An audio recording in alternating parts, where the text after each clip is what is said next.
I just realized that I had my microphone off.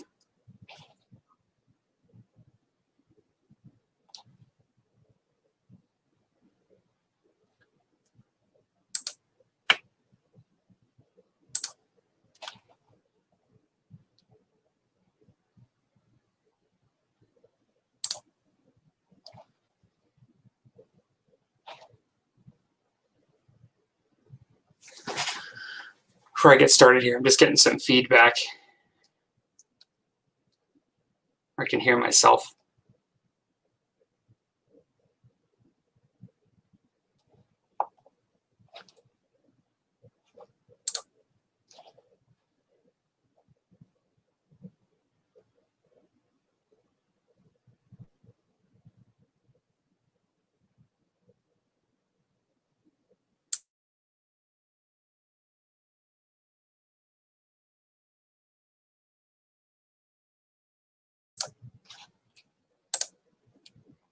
All right, let's try that.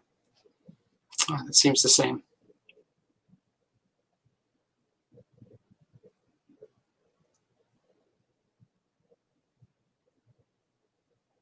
I guess that's how it works. I guess I'm going to have to hear myself. I might just turn my own headphones off. Just put it low.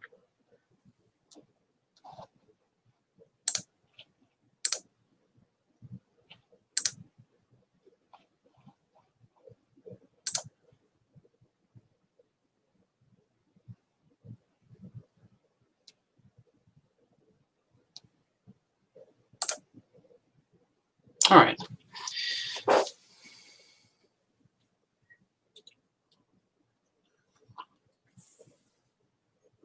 I'm hoping you guys heard what I just said before, but I have a few Marvel characters here that I just showed that I've been working on. And those ones are finished. I have a few back there you can't see at the moment, but Dr. Octopus here that I'm going to be working on today.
I've come to depend on these things.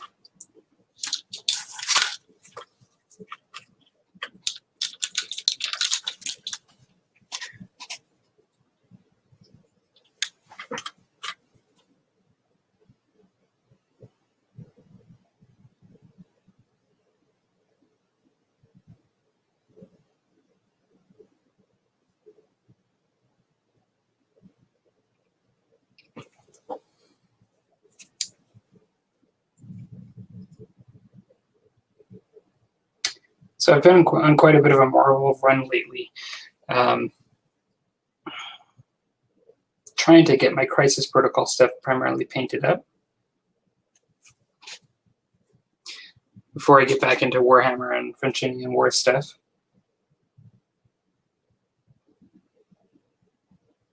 I've been really enjoying it, actually focusing on the comic style painting, just trying to learn to paint a different way.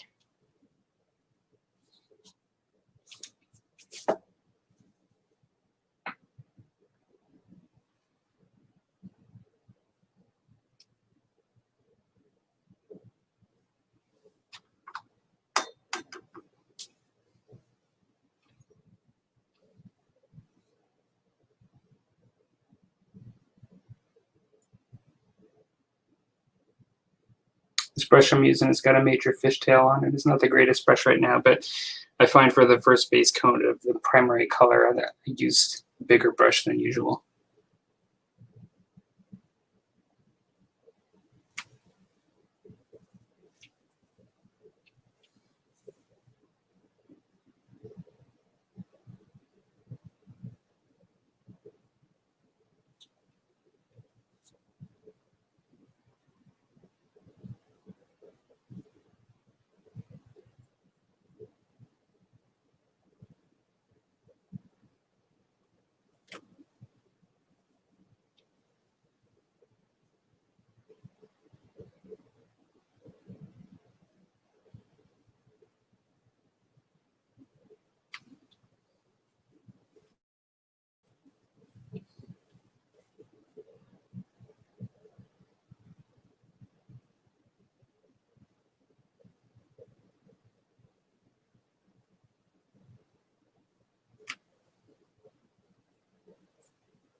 I've been watching an interesting show lately. On Amazon Prime, there is a show called The Loop, and it's a sort of science fiction show. And it's very creepy as well.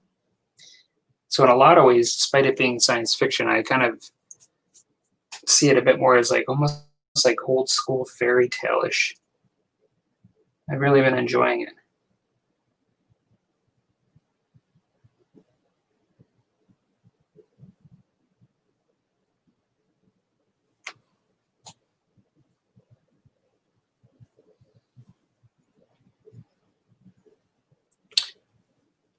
Hello, hello, Ghost Survivors. Good to see you. I hope your summer has gone well.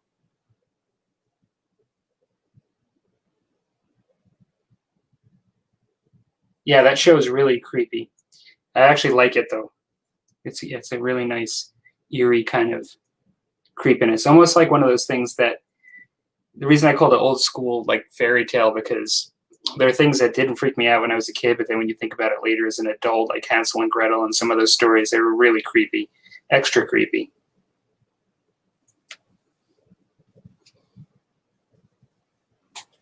That's kind of what it reminds me of, just in a science fiction sort of format.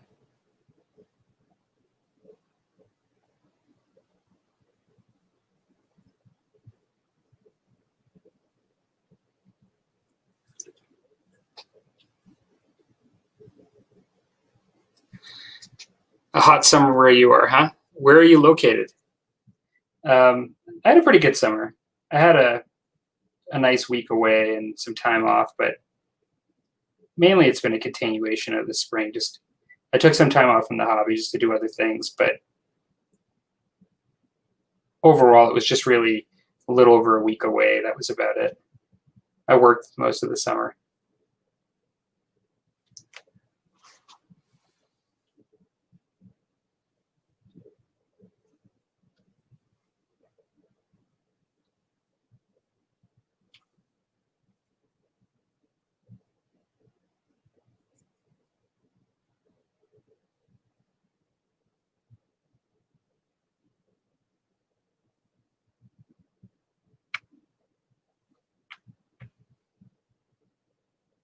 I'm in Calgary, Alberta. So Oklahoma, so I could see it being hot for sure.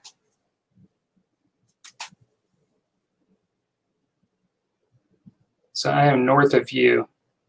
We had some hot days too, but it generally gets cool at night, which is nice. We get a bit of a break.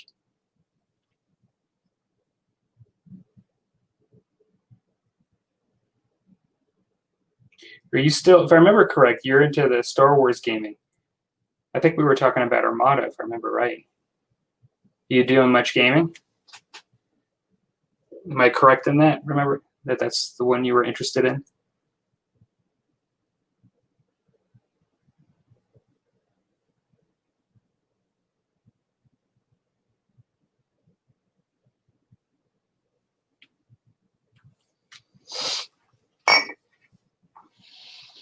Does my audio sound okay?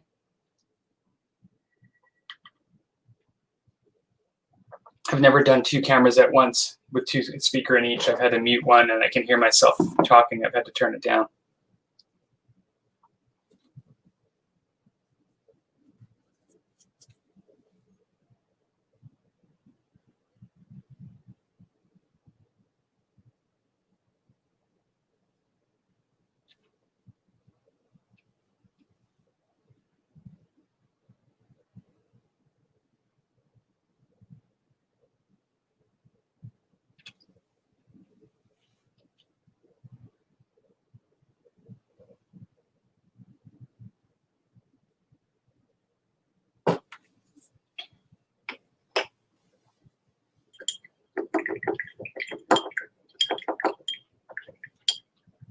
Awesome.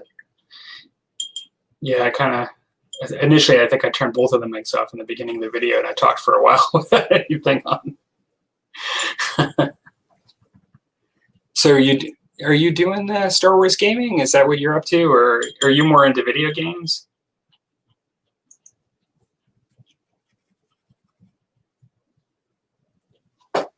Cleaning my brush out here.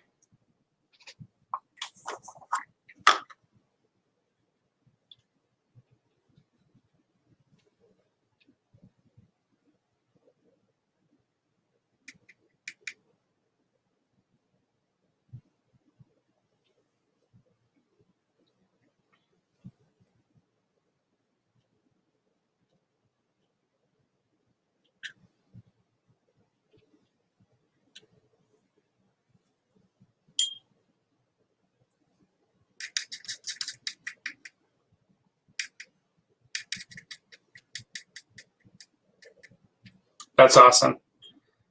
I did. I think I showed. Yeah, I showed on a recent video. I picked up one of the larger ships for the Rebels, and I've yet to pull that out of the box yet. I've not been gaming with my buddy that I play Armada with.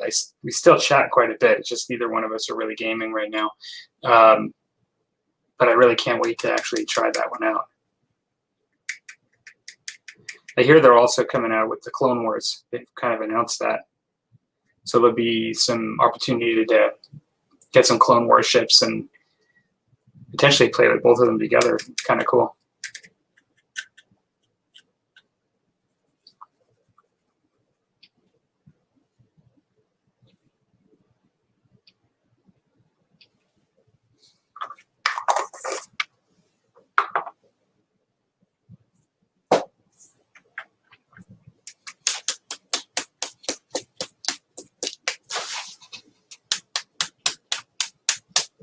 Yeah, it's going to be really neat.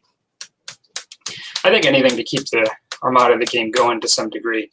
It does feel kind of complete in a lot of ways to me. Like it has so many options already that if they just stop now, like I'm of the impression that it'll be fun just to continue to play and use. But in order to keep the excitement and to pump the money into the product, keep the fan base going, they kind of have to keep doing stuff for it, I suppose.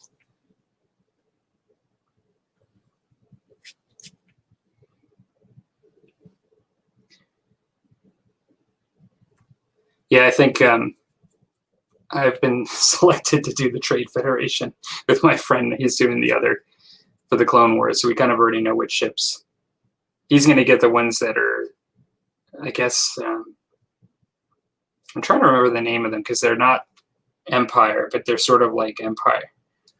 They're sort of like Empire before the Empire, and they have the similar looking Star Destroyers, but they're white with the orange. Those are the ones that he's doing, and I'm going to do the Trade Federation ships.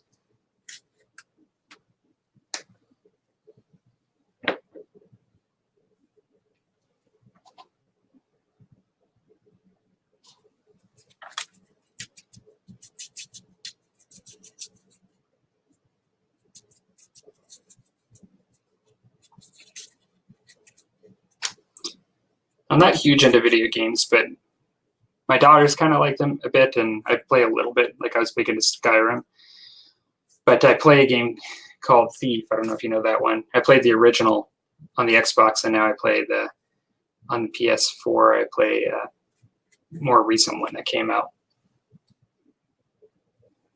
and I play a little Formula One too. I've been just starting that. But for the most part, I'm trying to do more time painting stuff.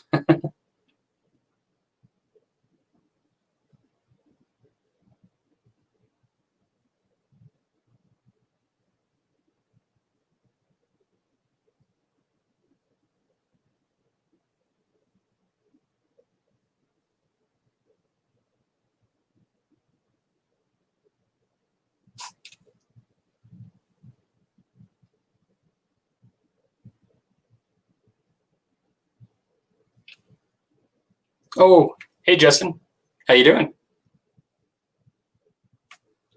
It's awesome that you guys jumped in here. It's like I didn't plan this at all. I just figured I'm going to paint tonight. I'll just try this out. I'm actually really surprised I got 2 cameras to work at the same time. I thought there was some rule against that. Seems like they didn't want you taking up multiple cameras for the same person, I thought. Things might have changed, though, since it seems like it's been a while since I've done a stream. Oh, hey, Dan. Awesome of you guys to join. So how are you guys' summers going? Or ending, I should say.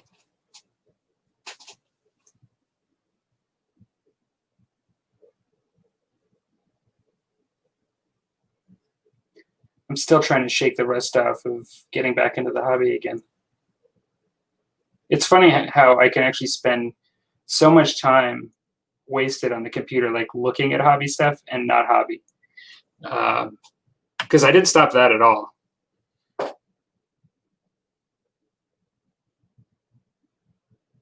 takes no energy, no commitment, no nothing to just sit there and look at miniatures.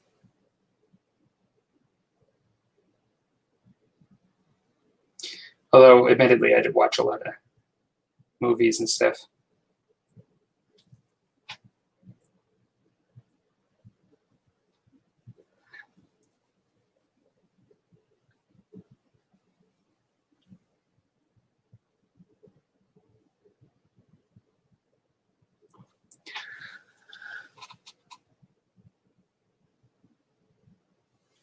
Rumble Slam has a lot of cool miniatures. They have a lot of wide variety of stuff. When I looked at it, my favorite stuff they had were just the really cool old classic looking wrestlers, like where they had wrestlers that either looked like they were from cartoons or the 70s or the 80s. Like I know there's a huge fantasy component too, but I thought there were just a lot of cool, like almost tacky kind of looking wrestlers that I almost thought you could almost make a separate game out of those guys. They just look amazing.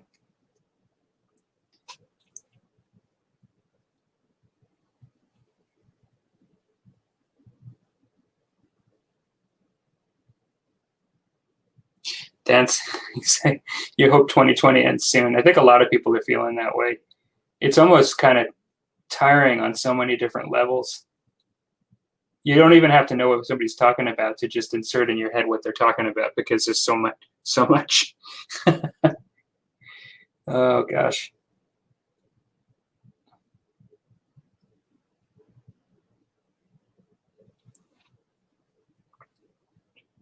Yeah, I can imagine that you're going to be really busy, Justin, with school starting up again.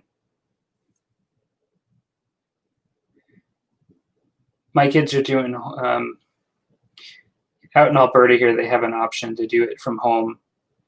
It's a little more intense than it was last fall from home, but it's still public school and from home. And about 20% of kids in Alberta are actually homeschooling through the public system. We elected to do that. It was a pretty difficult decision, but that's kind of what we did. So hopefully they'll be going back in the spring to regular format. But it's hard on the teachers too, because they have teachers dedicated to doing the online stuff.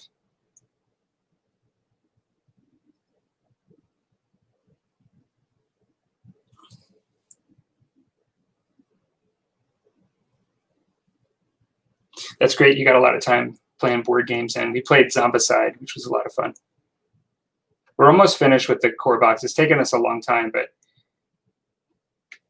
we're almost finished with the core box. We've already been playing Massive Darkness as well.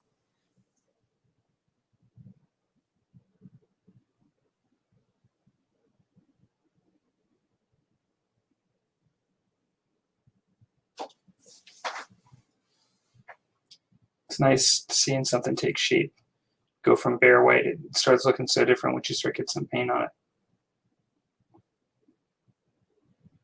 I should be moving to a smaller brush.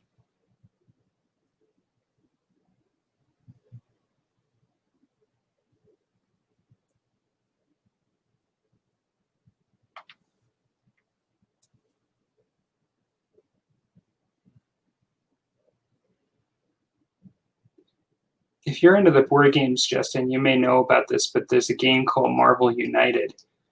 And it's like a chibi miniature style. So there's like cute kind of looking Marvel characters. They have it on sale like through Indigo for like $10 off. And I got like, it has like 10 to 13 miniatures in it of Marvel miniatures. So I ended up getting it just to practice my comic style painting. Not really necessarily to even play it, but I'm kind of looking forward to that.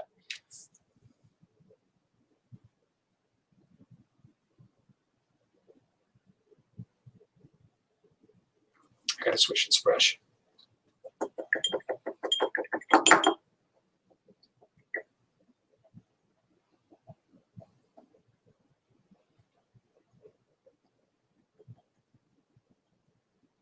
So Dan, I can imagine that would be really stressful, like with the really dry weather. I'm imagining that's affecting your crops for this fall.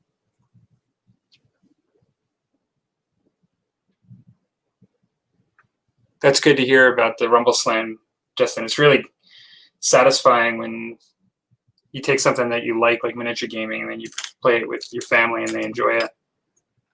That's Zombicide. It's kind of like that for me. It's a board game, but it's still, they really enjoy it. So I don't feel like I wasted money on it.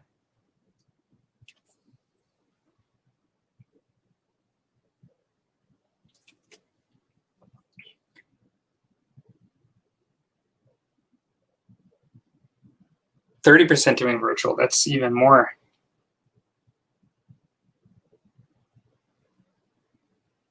Well, I guess there's a lot of pros and cons, but to some degree, even keeping the kids somewhat separate a little bit might help. Having not as big of classes and public system and things. Who knows? Probably takes a lot more resources on the health system to maintain 2 streams, though. I don't know. I don't know what I'm talking about, but just from a business perspective, it sounds that way.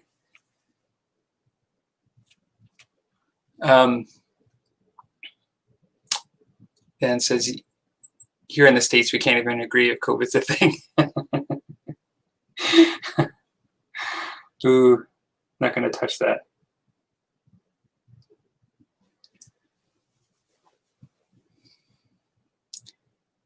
You got Marvel United on pre-order, Justin. You got the Kickstarter locally. That's pretty awesome. I kind of cheaped out a bit. I got the base one through Indigo, but I may see if I can somehow get a couple of the expansions not too expensive, just to be able to paint the minis up. But I'm not going to worry about it too much if I can't. I'll just enjoy the basic set and paint those up. Like I said, it's mainly just for painting for me.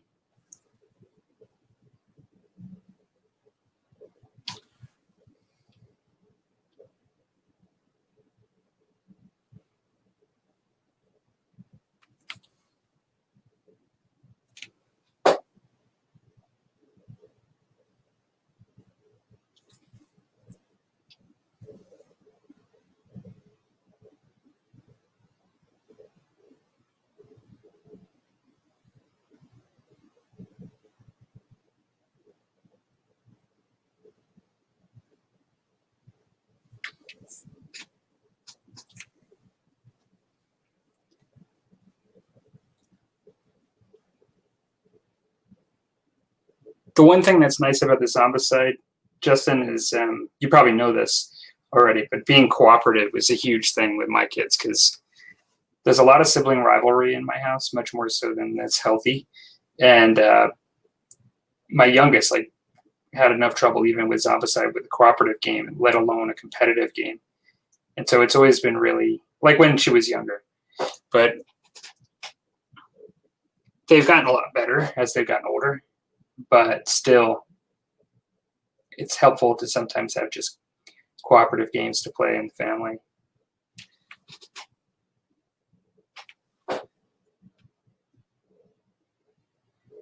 Even if you try to lead by example, and if I lose and I just sort of show how I'm still enjoying myself and I'm not mad at the other person, it doesn't matter.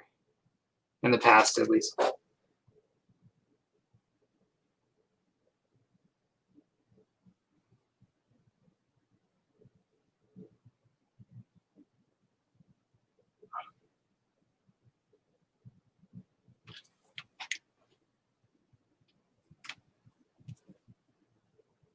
Oh, thanks, Dan. That's actually the Night Models version of the same guy I'm doing here. So yeah, he's quite a different version, but he's all metal, and he was really hard to get to stay that way. It's a pretty heavy miniature with some thin metal arms that it's balanced on. I like that model. In some ways, when I built this one, I was thinking how much I kind of like this one better, in the sense of it is a lot easier to model Dr. Octopus in plastic than metal. And I think most people know how much I like metal miniatures.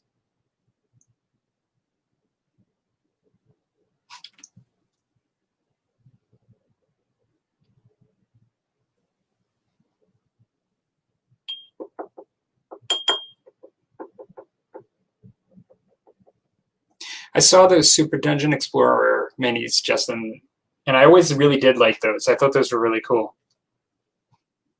At the time, I was just so focused on I would only get something if it was something to game with, that I never thought about getting it just to paint.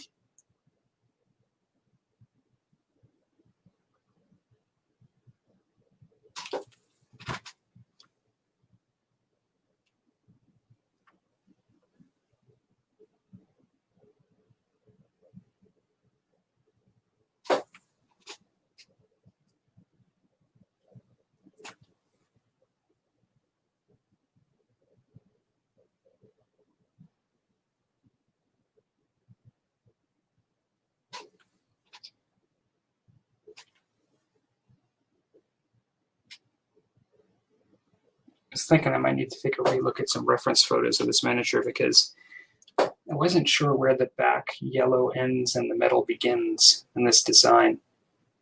But I think I'm figuring it out.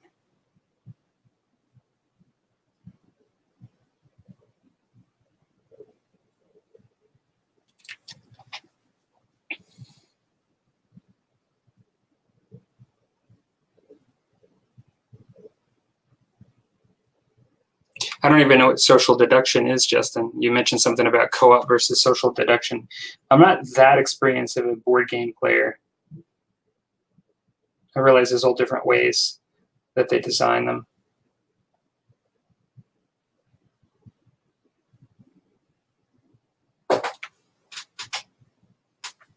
Sounds like psychology a little bit.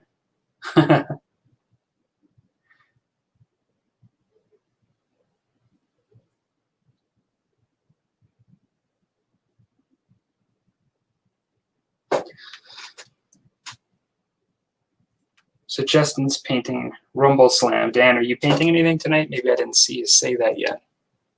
Or are you just chilling out?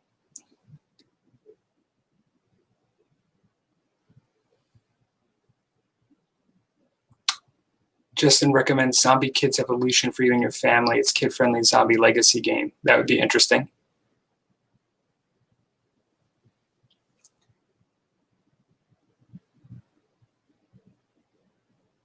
Yeah, I kind of went for a bit more of the classic look. I guess he's had some different iterations, but I showed this earlier, but for Doc Ock, I'm kind of going for this. That's I have this is a manual focus, this camera I'm holding up, so it's kind of blurry, but that's the sort of old classic look that I'm trying to go for.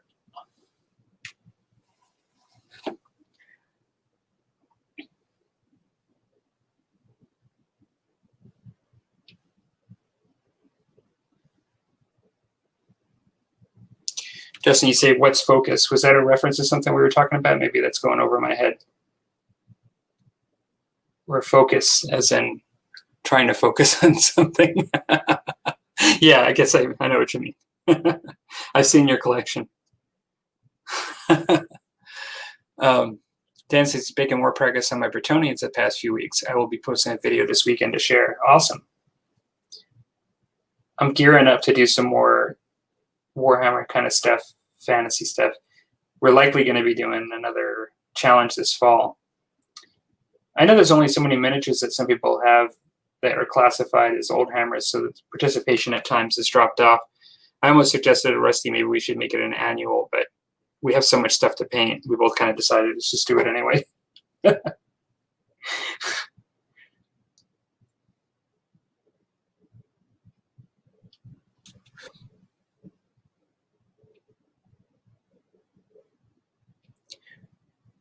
Justin says, if you heard of the game Werewolf or Secret Hitler, generally it's pretty much co-op, but one or more players are secretly bad and are trying to sabotage. I highly recommend Growl.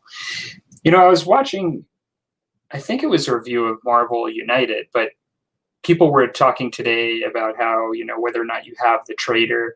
And I do have a game called House on Haunted Hill that we weren't that crazy about, actually. I know a lot of people like those series of games, but I understand that's the type of game where you have like a trader that shows up. Somebody falls into the bad guy role. I guess that's a popular avenue to go down in some game designs, seems like. I'm real excited about Infinity's new rules coming out. I posted a video not that long ago just showing some Infinity stuff I picked up. I've always liked that game.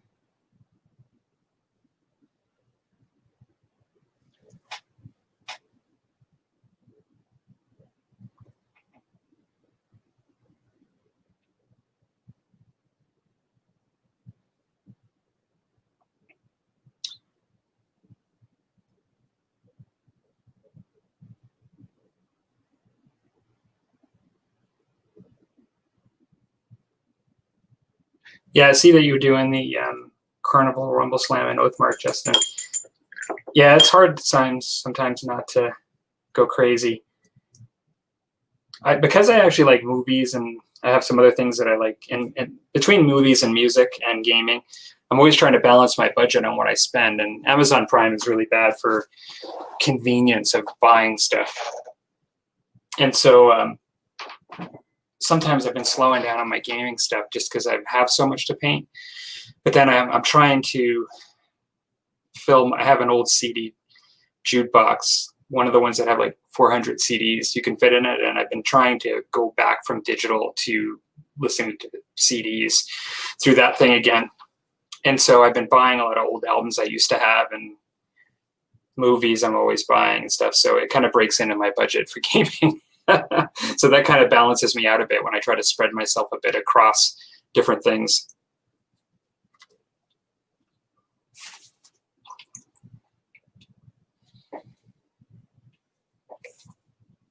I really shouldn't be drinking strong tea this late, but it's the only way I can actually paint this time of night. Well, it's 10 here, but I usually don't paint this late. I know Rusty actually paints like into the wee hours of the night. I usually don't. This is like my time to watch movies and things like that.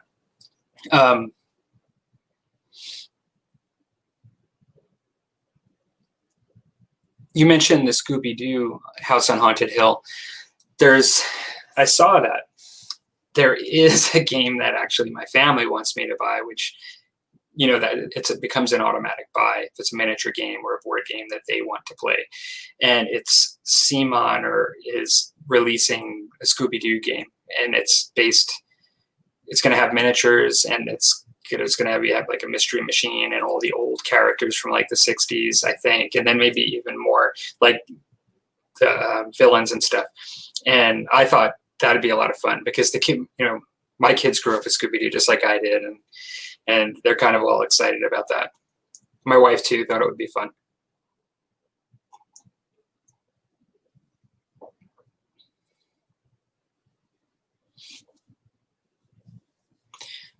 Yeah, I think there's a lot of options with Bretonnians to also bring in proxies at times. I thought it was Foundry, wasn't it? That had some really cool old models that fit that look, I thought.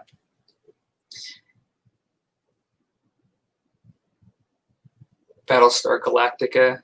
Never been. I remember watching it in the 70s, or early 80s, 70s, but that's never been my favorite. I have friends that are totally into it. Yeah, look at the CMON Scooby-Doo game. They have an announcement in their news. If you just look up CMON and Scooby-Doo, you should be able to just Google it, but it's in their news section. It has a lot of potential. And I think the game designer may have been the same one person that did the House on Haunted Hill too, from what I read in that article. But I think it's going to be a different type of game. And then Baron's War by Footsore for Bretonnians. Yeah, that's what I thought, Dan. I thought they had some really good models.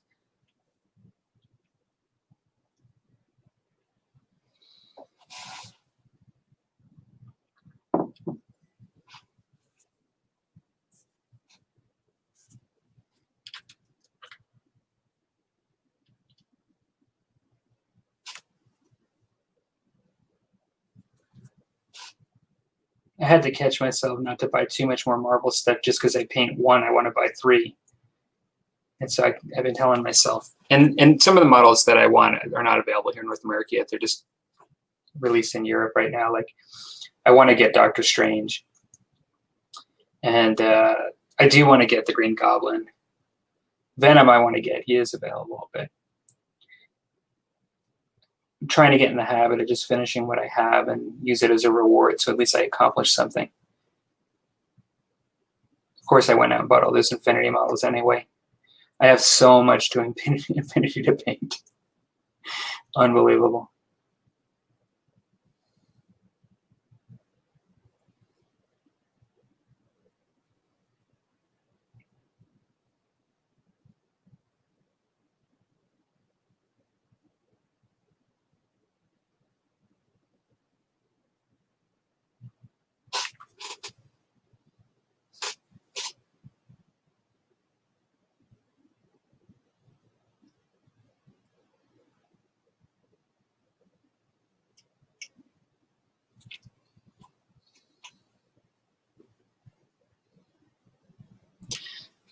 Yeah, as far as the Musty Wargamers show, I'm assuming that we're going to do it any time. I think Rusty and I both have been just kind of enjoying the dog days of summer, and we're probably a little less on the ball than we normally are in getting things started up. But I know that we both intend to fully do it very soon.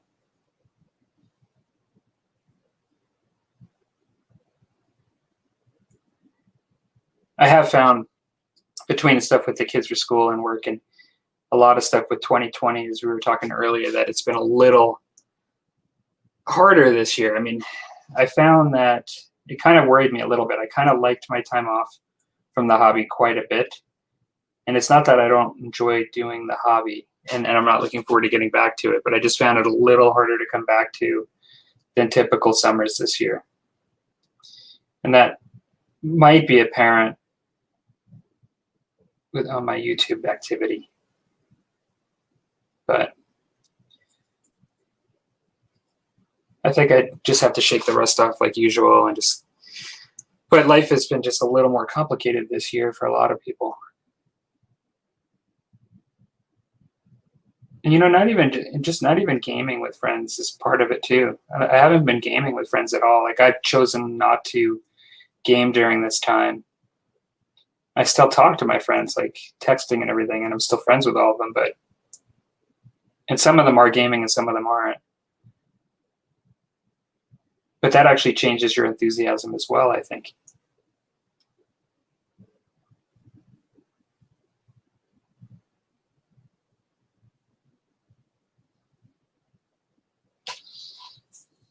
I don't know if you guys feel the same way or if you're in the same situation.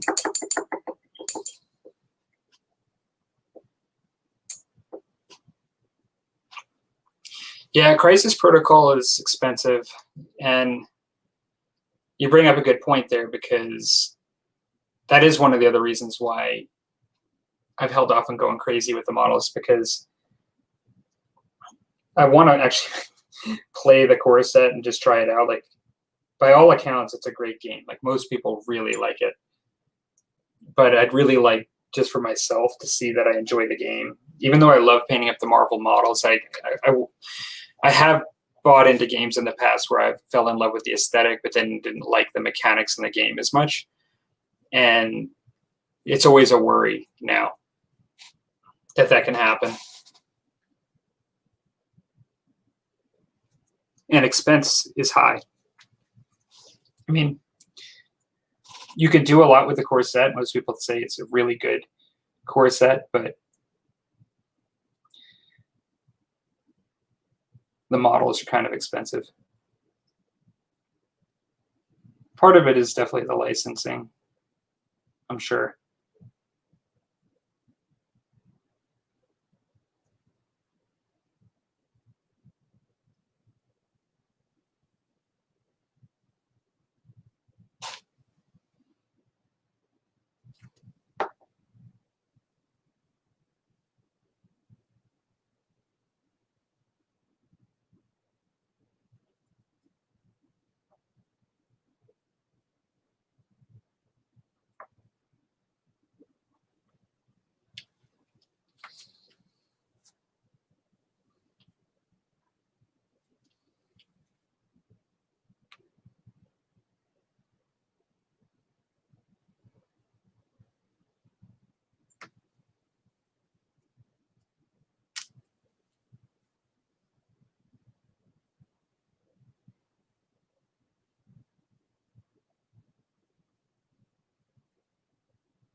Yeah, I would agree, Dan, but the routine thing. The only routine is sort of like my home routine is about the only routine that I can develop a strong routine in.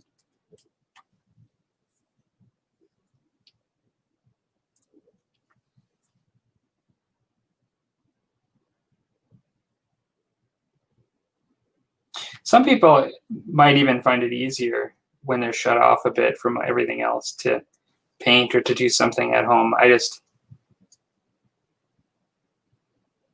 For me, it hasn't been as easy to focus on a project and get excited about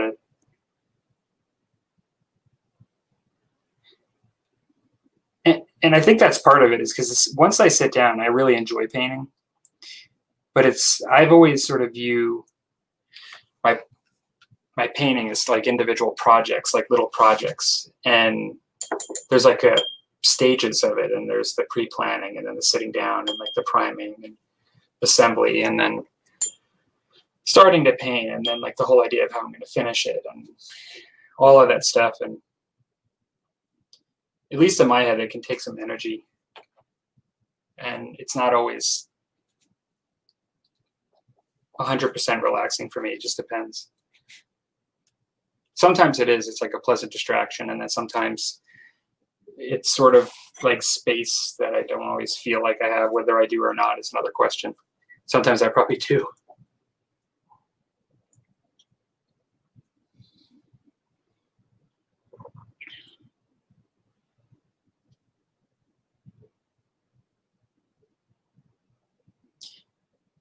Yeah, I did an I Am the Wargamer video a few years ago, and I know everybody started that up again.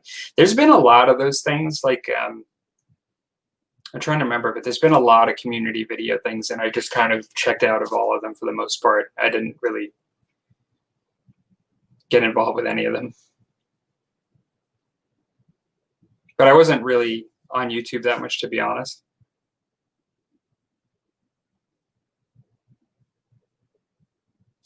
That's a good point about focusing on games that you can with your kids. That's been Twilight for me, and we're enjoying that, starting to. And actually Infinity too. My older daughter, we played a little bit of Infinity, and that's been fun. She's really rules oriented in her head, and Infinity is really great for that. There's a level of precision and tactics in it that if you like to follow the rules, it has a lot of that for you.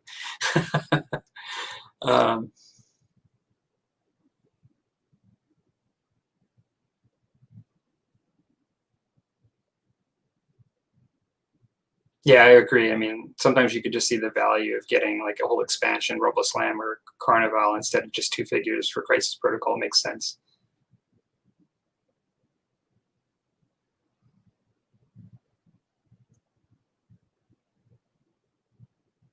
Yeah, I remember Dan, you and Rusty got together for that game. That looked like a lot of fun. It must be really great to be able to pull all of that stuff that you spent so much time on, like all that French, AWI stuff.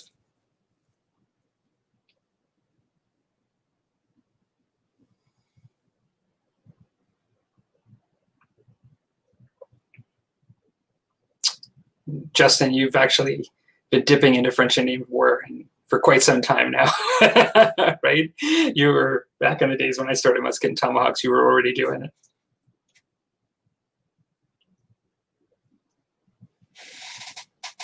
That's the nice thing, is when you actually are involved with something for that length of time, you build up quite a collection.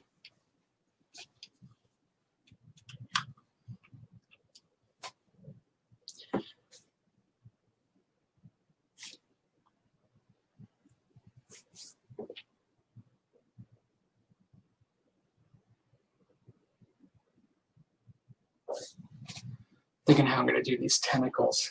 I think I'm going to have to make them brighter. I've been happy with the way my comic style painting's been coming along, but one of the areas that I'm trying to focus on more is, like, I feel like my black lining, although it needs work, is I've gotten comfortable with doing the black lining, but the highlighting and getting into bright highlights is one of the areas that I need to do more of in order for it to look more like a comic. I really am happy with the way these are coming out. I mean, as the comic sort of painting I've been doing, but I could have made this guy brighter.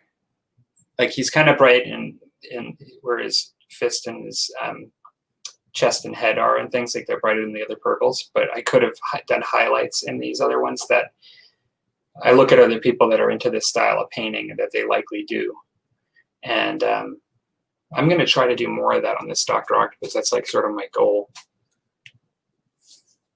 So with the tentacles, I'm going to start with a muted gray just to base paint it, but then I'm going to really try to go a lot brighter.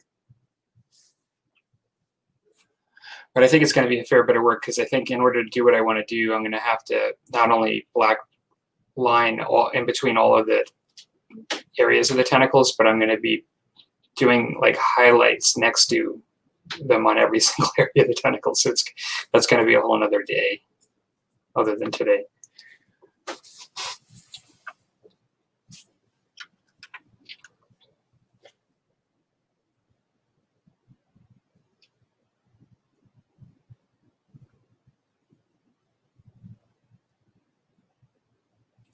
I enjoy that black powder supplement as well for, I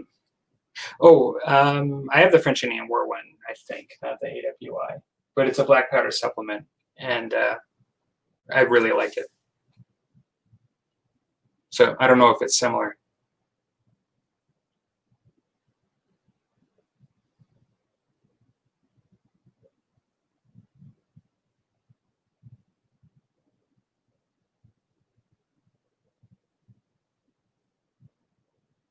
Yeah, I've had a lot of fun with those bat reps for musket tomahawks. I have to. That's another goal, is to start doing that with short practice, and I'm kind of on the cusp of that now. But battle reports take more time in some ways, or more energy, than just painting updates, and that's something that I need to just start doing again. I just need to do one to kind of break the seal. I just feel like it requires a fair bit of commitment, to the video. And yeah, quite honestly, at times I just felt like I just always found a reason not to do it. Recently, at least.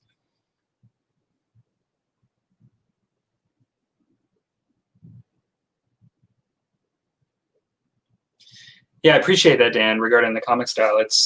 I admittedly am just learning with it, but I'm happy with the progression. I think that's what matters most. I didn't think I was going to get a look for Red Skull that was anything but just black, like jacket, but this lighting is kind of hard to see. Let me see if I can get this here. But this guy, I think his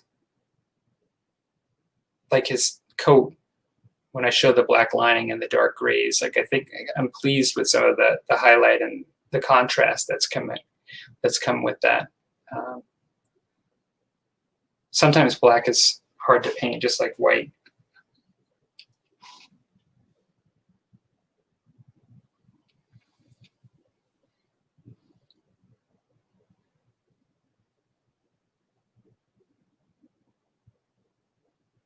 Yeah, I can believe that, Justin, about 2 to 3 times on the bad rep.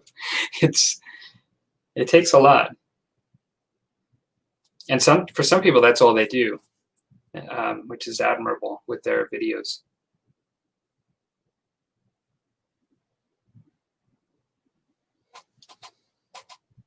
I think I'm going to start. I think I'll start with light gray on all of the metal. I think it's just going to be almost like a base primer almost.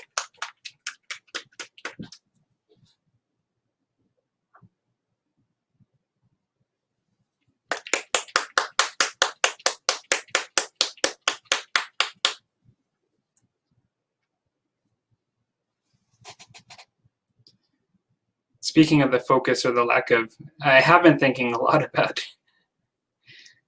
how I'm going to get rid of all this stuff one day that I accumulate in my hobby room, and just how fast I want things to continue to build up.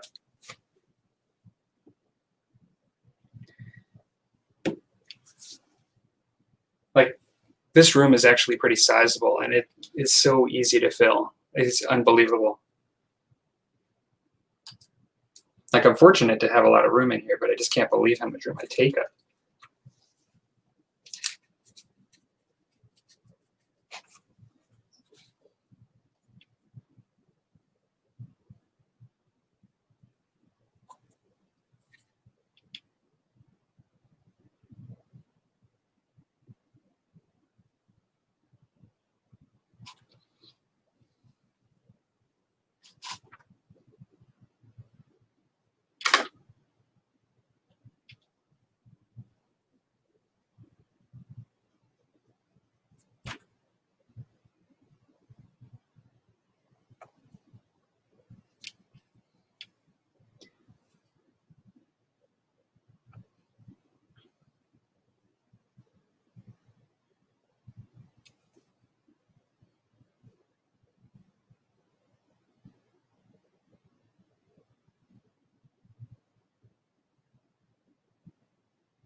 Yeah. The day that you don't care for hobby stuff and you just feel like you're surrounded What did I do? I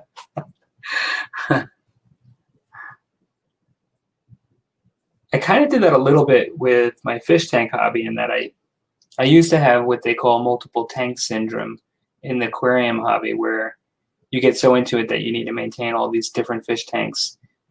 I used to have a lot going at once, and now I have one, and I have gotten rid of a lot of stuff. But I didn't completely get out of it. Like I still have one sizable reef tank, and I have lots of spare equipment in my basement that I don't get rid of in case I need it. But then I did get rid of like a lot of tanks and things like that. So I kind of done that once before, but in a lot of ways, I don't think I'd be as nostalgic about fish tanks, like empty fish tanks and equipment, as I would about miniatures.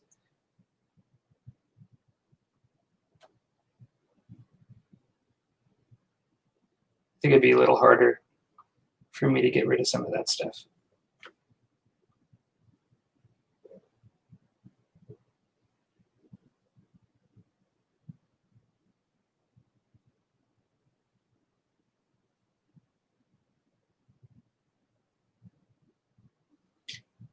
Particularly the stuff that I got rid of when I was younger and I rebought. I can't imagine getting rid of that stuff. I've already gotten rid of it once. A lot of the Rogue Trader stuff.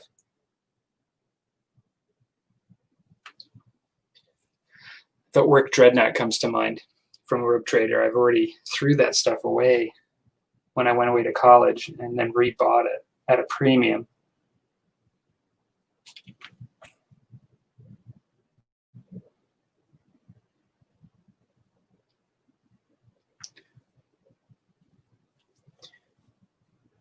I could see you not ever getting out of it, Dan. And I mean that in a good way, in the sense that, well, you seem to do pretty well in focusing and maintaining consistency and enjoyment and knowing what you like. And I think that's a personality type, or at least a trait to hone, that is conducive to longevity. I don't see myself ever getting rid of my French Indian War stuff. That's the first thing that comes to mind.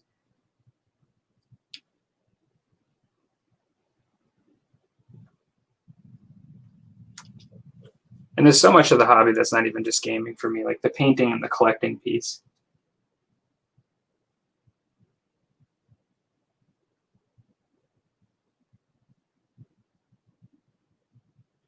I have a lot of plastic Warhammer stuff that I got when I got back into the hobby again in 2012, and I don't think it would bother me that much. It's stuff I was learning to paint on too. I don't think I'd be too bothered to get rid of some of it, since I'm not really playing like contemporary Warhammer anymore.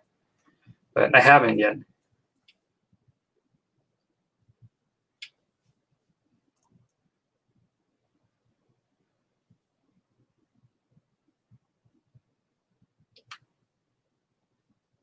You're the house commission painter, Justin, painting all the Rumble Slam teams.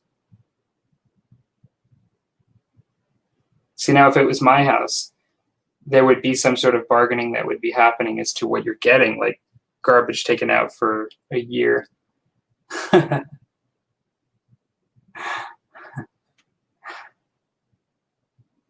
Although I'm sure that you're just ecstatic just to have your family playing these games.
It says, if you ever get rid of the Warhammer Fantasy, let me know.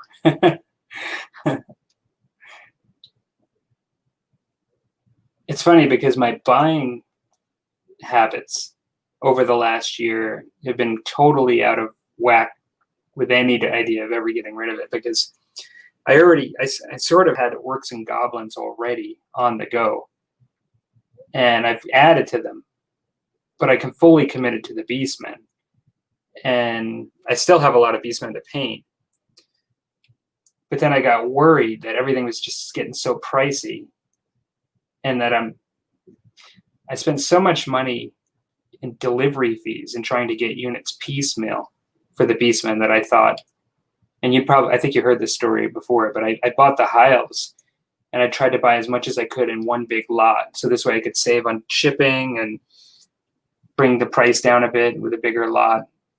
And so now I've got like 3 Warhammer Fantasy armies still not painted, some of them being like the High Elves completely unpainted. So I think I have like a lifetime of painting in front of me, considering the fact that I have other interests outside of Warhammer to paint. So I will let you know, though. If that ever happens, I'll let you know.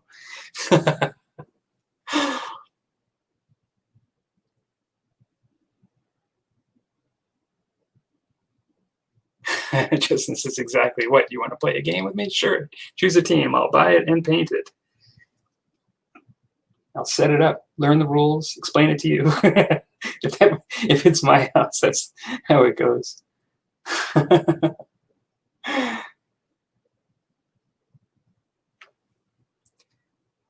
It's funny because there was a time when I would do whatever I could to get everybody to play Zombicide with me.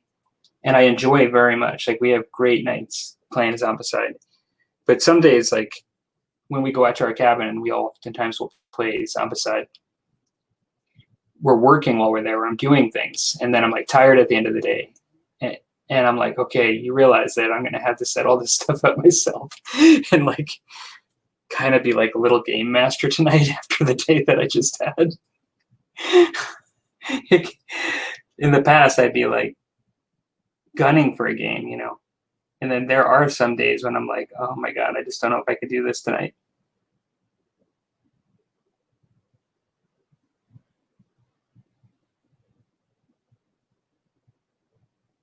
But we really do have fun games.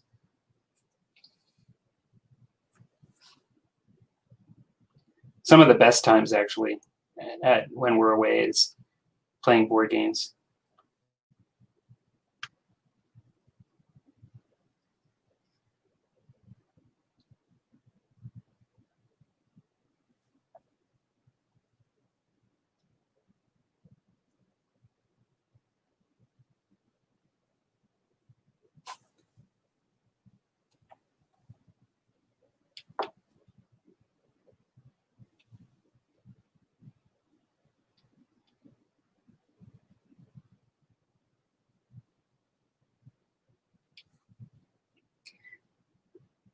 Yeah, I also find the new stuff's less tempting, Dan. I mean, to some degree, I'm not really into the new design aesthetic with a lot of things in Age of Sigmar when it comes to fantasy stuff.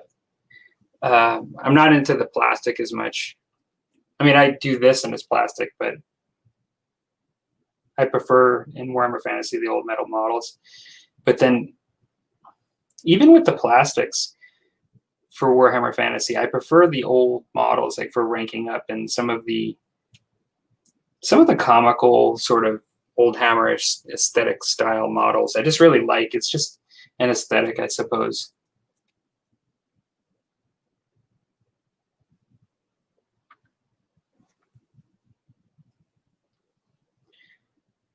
There's something to be said for just enjoying a retro look. I mean, that's why I painted all my bases Goblin Green. I could have done so much with those bases differently, but I just wanted it to look like the old magazines that I'm looking at.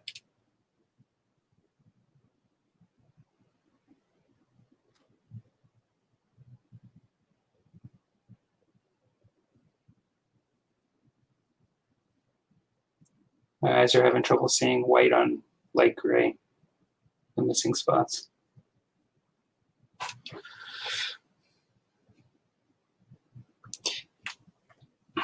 I'm very unimpressive when it comes to board games.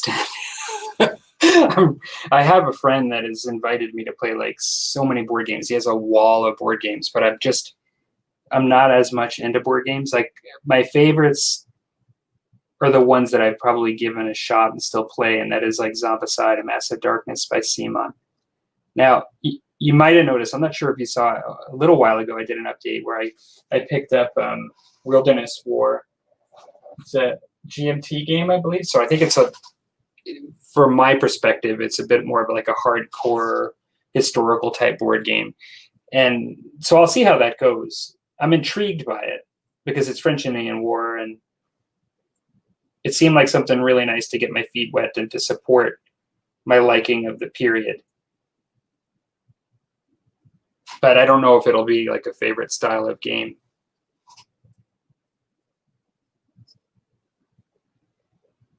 But the games that we play and have a lot of fun at the cabin with, some of them are board games that we would talk about here, like miniature style games like Zombicide or whatever.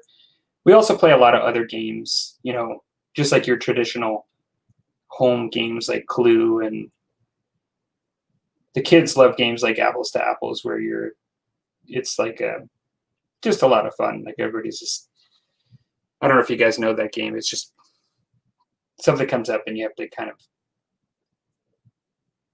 pick a card that somebody might identify in your hand that is most similar to the card that they have. It's just fun when you have the whole family playing.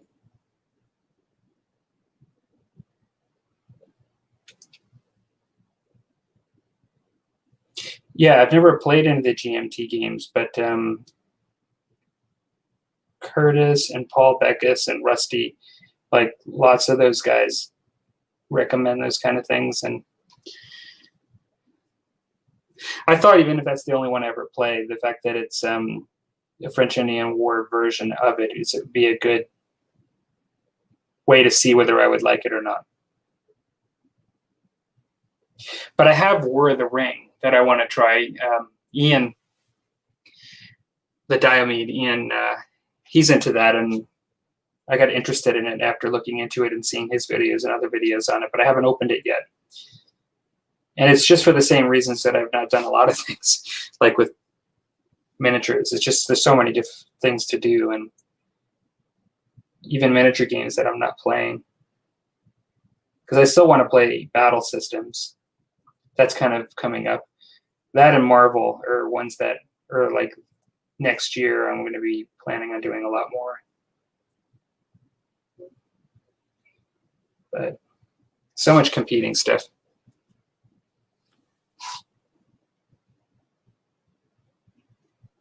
I think if you really like painting the miniatures, you at least have that, even if you don't get around to playing all the games.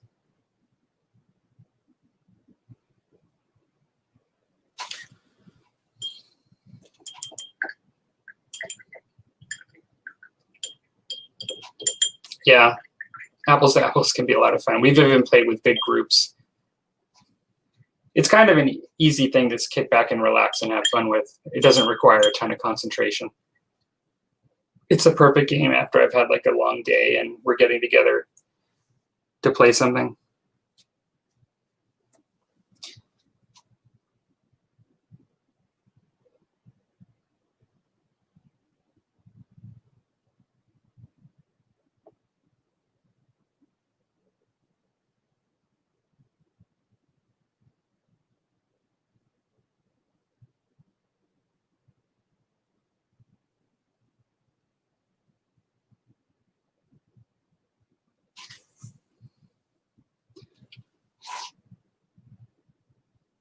The one thing I kind of like about the GMT games is it seems like you can solo them.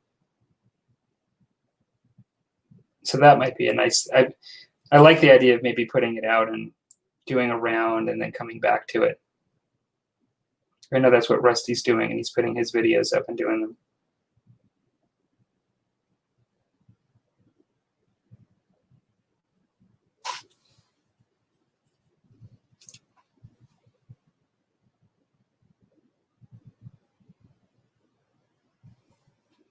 I've heard of the Avalon Hill ones. They come up a lot. People talk about those a lot. When I was younger, I played a lot of Risk and stuff like that. And it was great because those were times when your friends or your family, like you just had would seem like forever to do stuff. I could see how they'd be very nostalgic.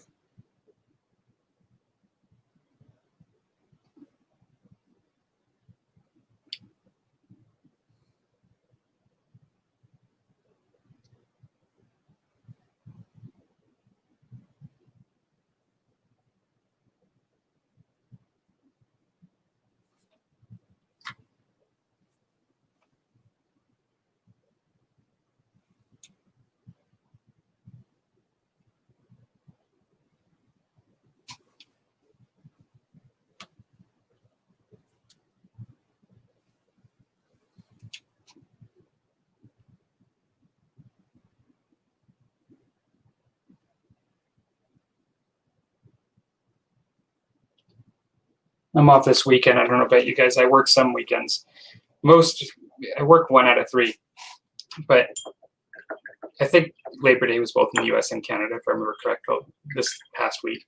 A lot of times they're separated by time. Maybe I'm wrong about that, but I worked the Labor Day weekend, and that wasn't actually so bad. But actually coming back after the holiday was just insane.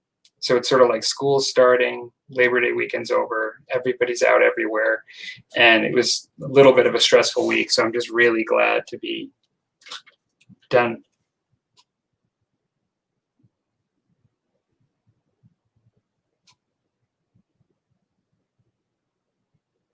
Yeah, and Alberta schools started, for the most part, like people in person started this week.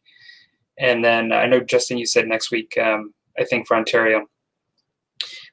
The online stuff was really only testing the waters this week. It wasn't any face-to-face with teachers, but most kids are actually back in school this week.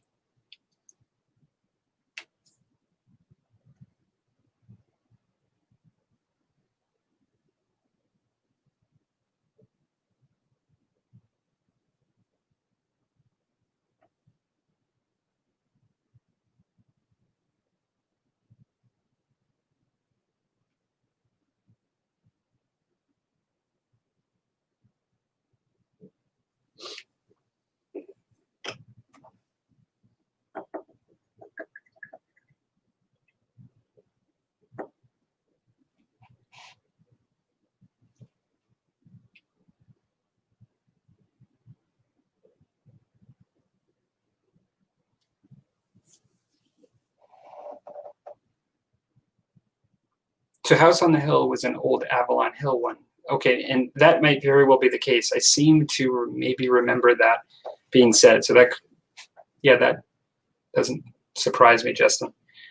Lots of Risk. Dan says, yeah. They were long games back in the day. Like when you're a kid, for your attention span to play 3 hours for a game or whatever it was, it was kind of a unique thing for me, at least at the time. But we loved it. I got really competitive though. Like I remember getting really competitive.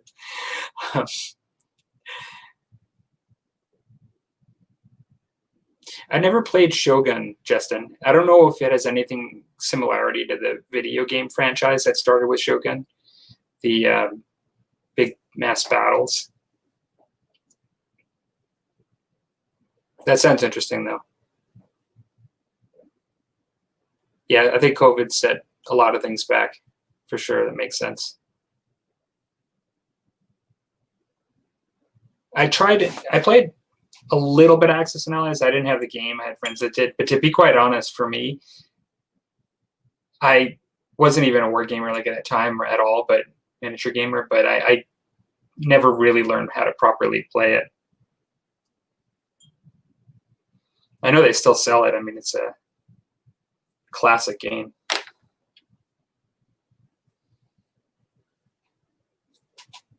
I'm gonna start painting the skin on this guy. Finish up the base paint here.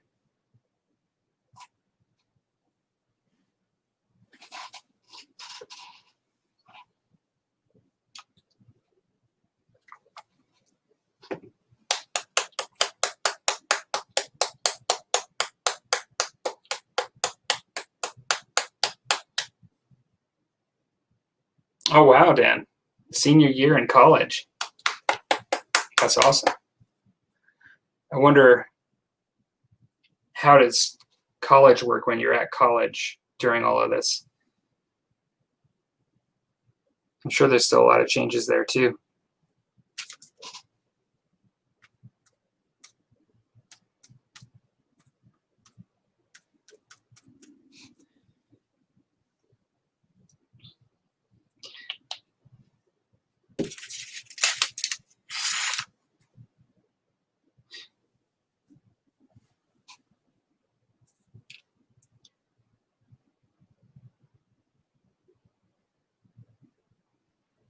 Yeah, I wanted to play the Warhammer version too on the Total War. I started with the first one and I really liked it. I got the medieval one, but it didn't work on my computer very well. And so I was never really able to fully appreciate it. But those games are awesome. But no, that sounds interesting, like a Japanese version. Growing up in the 80s, they had that television show, Shogun, which was really pretty good TV at the time. At least as a kid watching it all.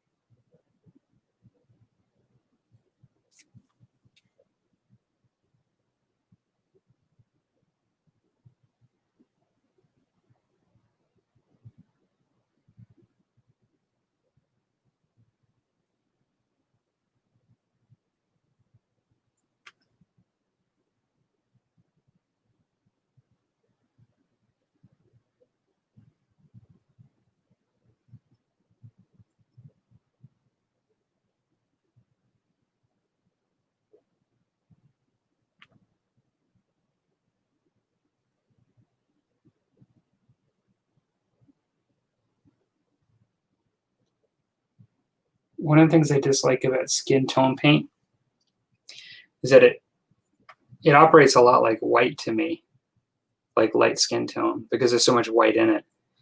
And even when you thin it down, if you put too much on, it can get cakey really easily.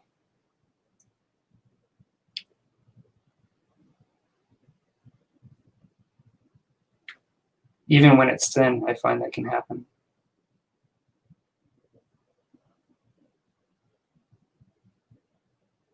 I also really like skin tone paint, don't get me wrong. But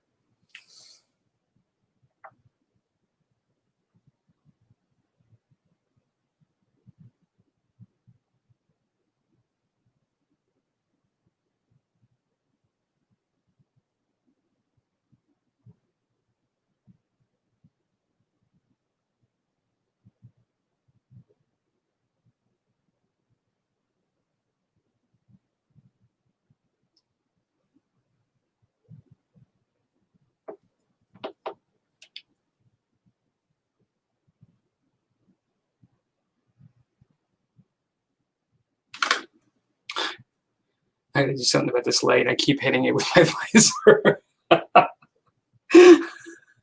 I look up to see if you guys are saying something and like rattling my whole desk.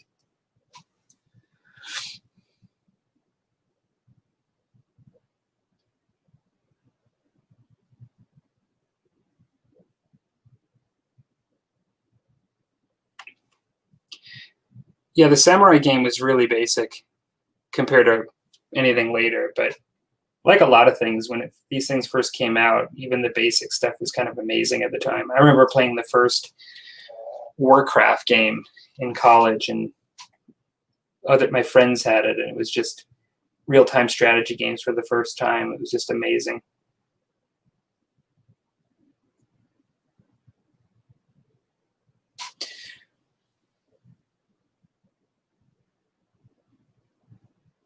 Oh, I'm sorry to hear that, Dan. When you're like physically there and you're having to do virtual, it's kind of an odd situation to be in, I'm sure. That's one of the things, like my youngest really would like to be back in school. They're both doing virtual from home, but my oldest is in 11th grade, and in a lot of ways it's almost I can't fathom like the idea of missing out on like 11th grade, like such an important year in high school. Yeah, this time is just such a crazy time.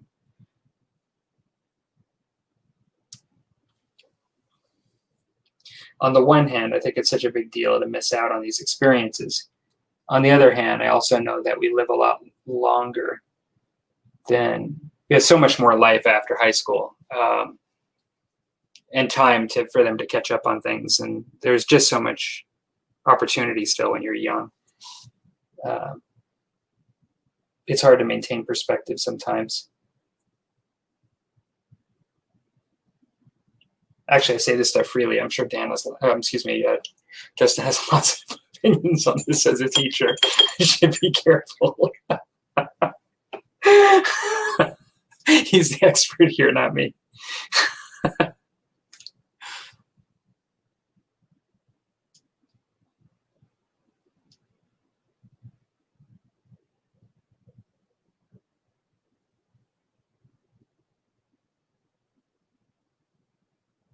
Yeah, I would agree, Dan. For white, that's why I've gravitated towards my favorite white to work with are airbrush paints. I use them almost exclusively with a physical brush, but they're still an airbrush paint. Vallejo's Model Air are like my two favorite paints to work with white and gray, and simply for that reason, that paints, these light colored paints just so often get so cakey and thick so quickly. There's nothing worse than having like a cakey texture on your miniature, particularly a phase.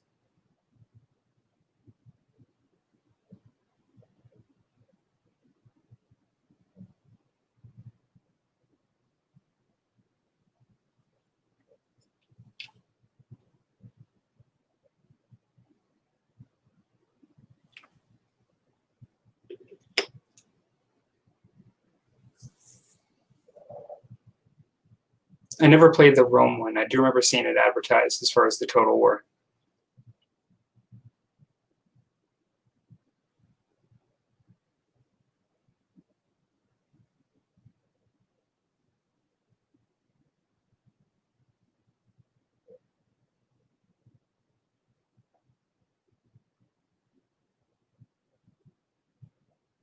Yeah, hopefully there's still a semblance of normalcy, Justin. It is always a possibility, I guess, that we go back to online. But I know there's been so much work all over the place to try to make a successful school year after the summer.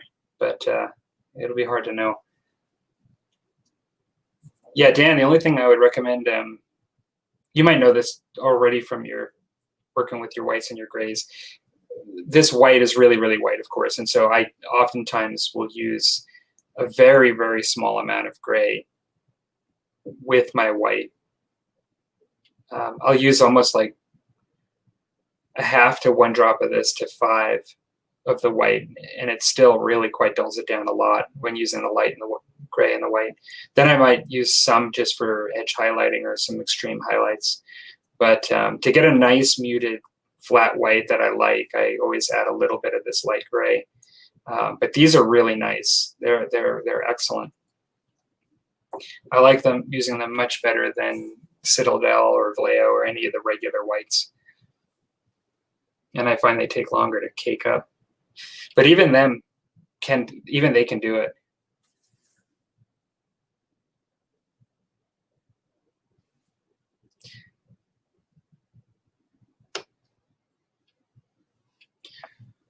So let's see here. Put some hair on this guy.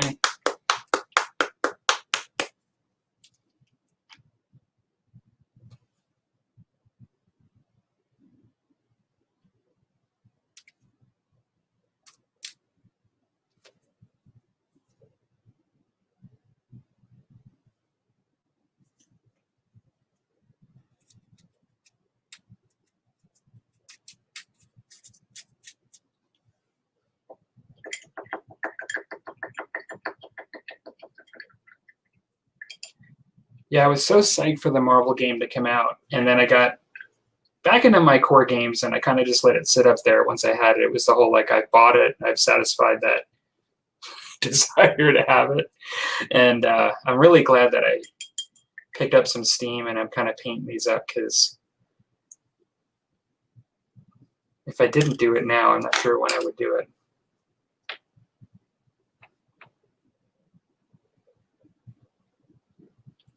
Though I am kind of really getting excited to do some French Indian War stuff again. I have so much stuff to paint for French Indian War, and really cool stuff.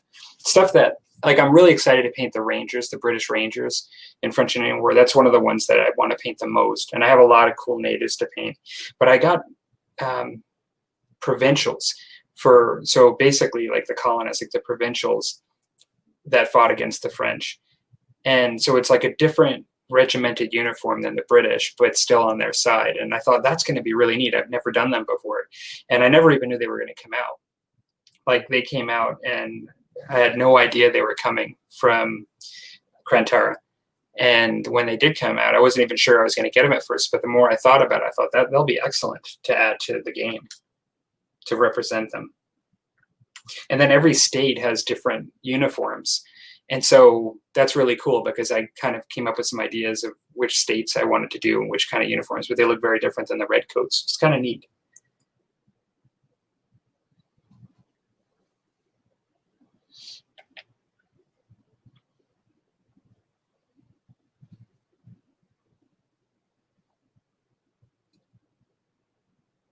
Thanks for stopping by, Dan. That's great.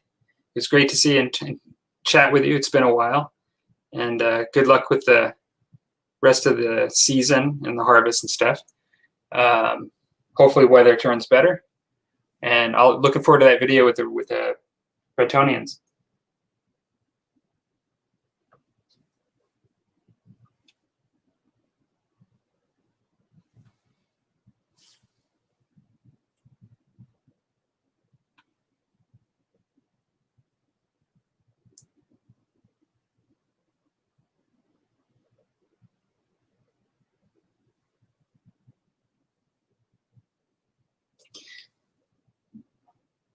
Yeah, Justin, it seems really crazy to just find out now what you're teaching this year.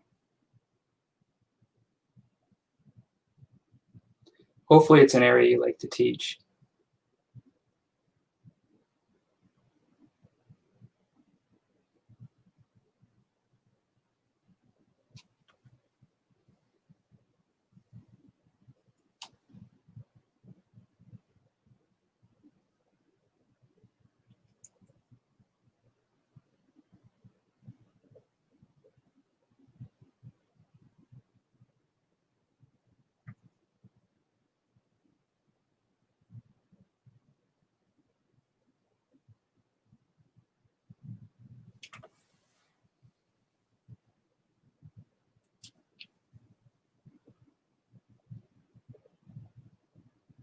Oh, that's awesome.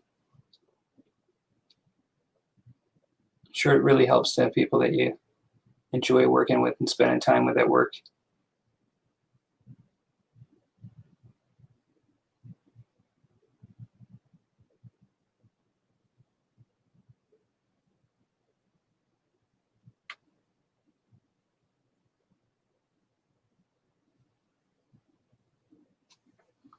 Grade 3 is probably a very fun year to teach, I would think.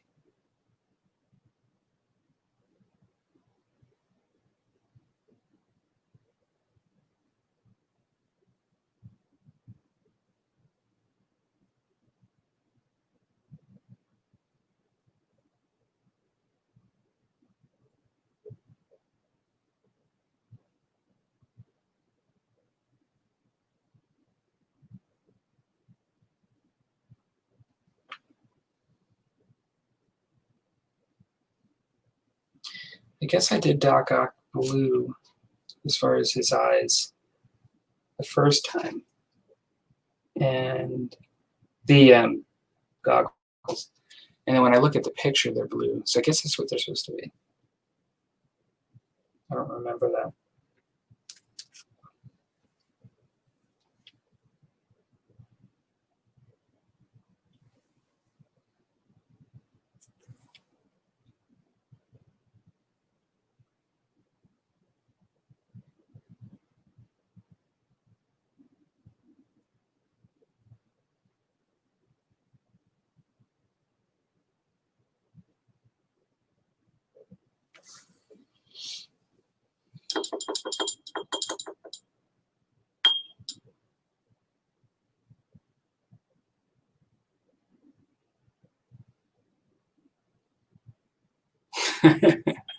It's 1 o'clock there. You're right. It's a lot later there. I have another hat. I made a pot of Nepal black tea before I started, and I finished my first cup. I have another cup up there I could grab, but I don't think I'm going to. I'll probably switch to whiskey at one point, but I didn't. I couldn't for the start of the show. That's for sure. So, yeah, I would think that that's actually a good year to teach third. I seem to remember it being a lot of fun with my kids. Fun time. Kids are still really fun, but there's also structure that's happening and learning, like significant learning that's happening,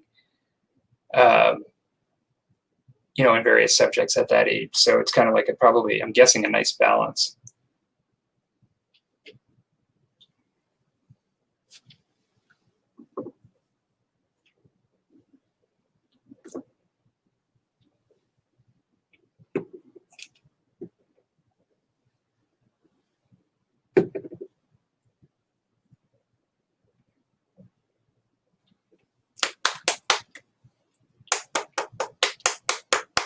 So how many teams do you have for Rumble Slam?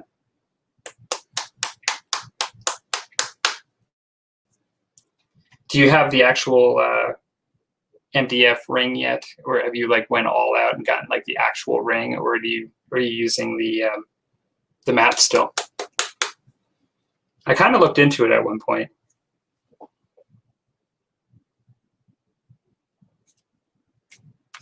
Entry is very reasonable for that game, which is nice. I like that. Entry price. I don't know if you noticed, but Lucid Eye actually has a boxing game with metal miniatures that they're doing. And I don't know if it's inspired by Rumble Slam or what, but they've got a boxing theme going on.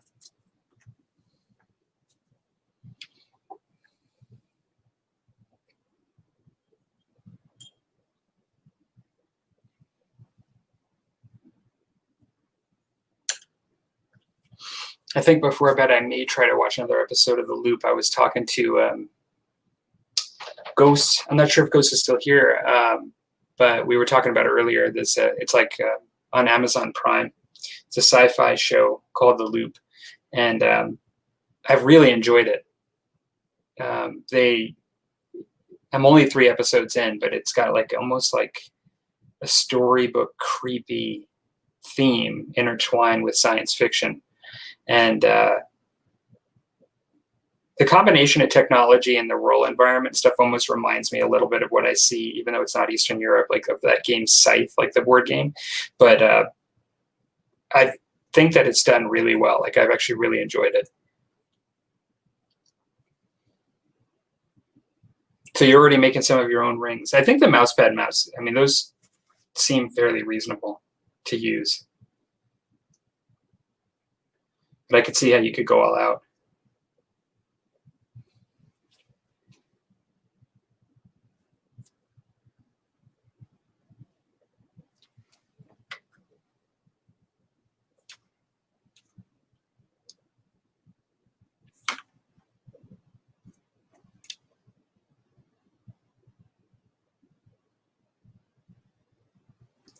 I'm having deja vu painting these goggles. I don't know if it's from the last time that I painted the night model one, but I feel like I've done this already.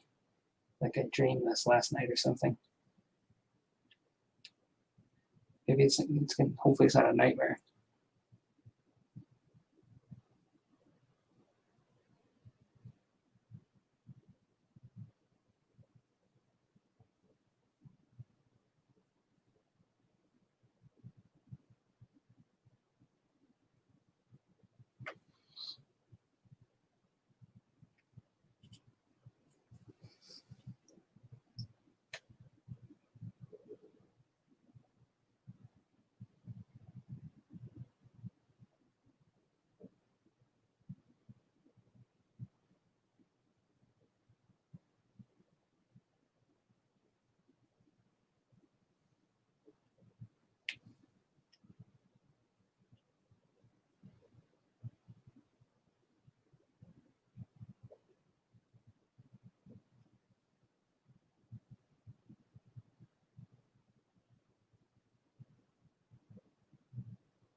I'm going to have to clean this up for sure. We're already making some sloppy brush strokes here.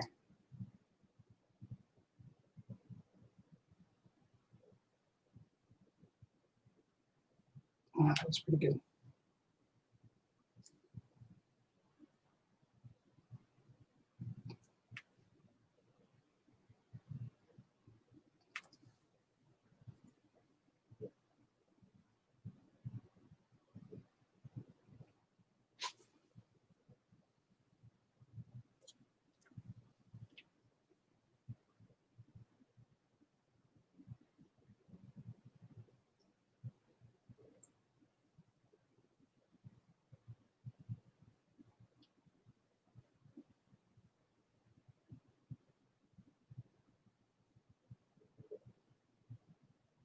It didn't come out too bad. I'm going to have to clean that up a bit.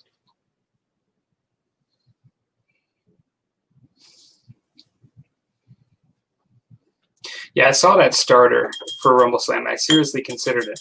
And I did watch some bad reps on it. Like a year, it seems like a year ago at least, if not a year and a half ago.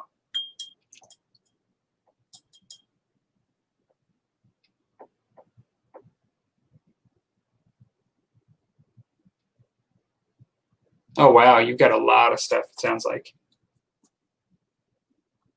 Lots of teams and superstars. So I'm assuming they're kind of like mercenaries in some ways, like they can be used for multiple teams, which makes sense if that's the case. You're right. It's Tales of the Loop. I get that wrong. I keep calling it the Loop. I've been doing this ever since I've been watching it. It's Tales of the Loop.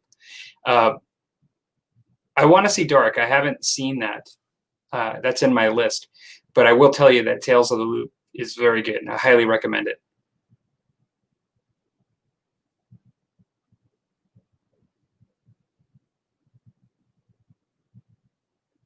Well, that's pretty cool that you're making your own ring.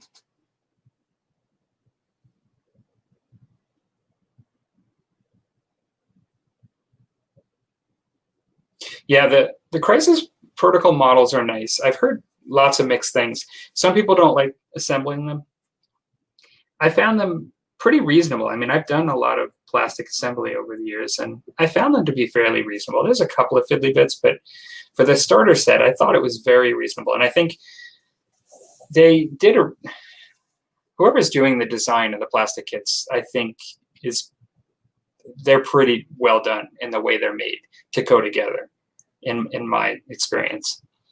And so I actually kind of enjoyed sitting down and putting them together. I mean, it takes a little bit of time. I prefer metal miniatures, but for a change, I actually kind of enjoy these.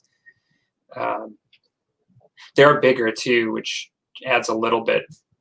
It is a little easier as far as if they're smaller and you have a lot of little bits on them. It's harder, I think.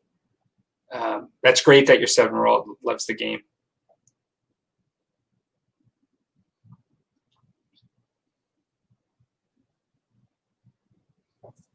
So like anything, when you have all the mixing and the matching and all that stuff, have you noticed the meta and, like, are you noticing power creep, or is the game fairly well balanced? I try to avoid that stuff with Crisis Protocol. I look at the Facebook forum and a lot of people talk about stuff like that, and I'm trying to really not listen to much of that, just to enjoy it initially, just to try it out.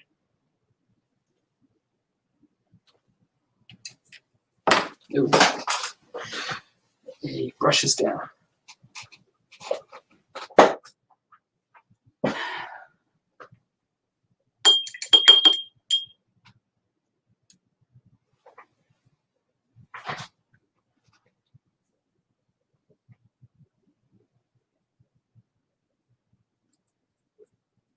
See how much I can clean up of this.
Not too much that I had to do to clean up, which is good.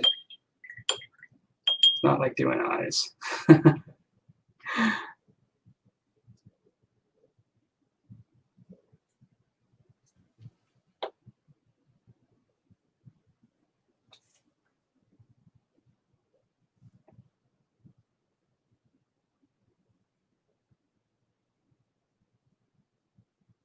I think my kids are really going to like the Marvel game, unless it gets too fiddly with all the combinations and things.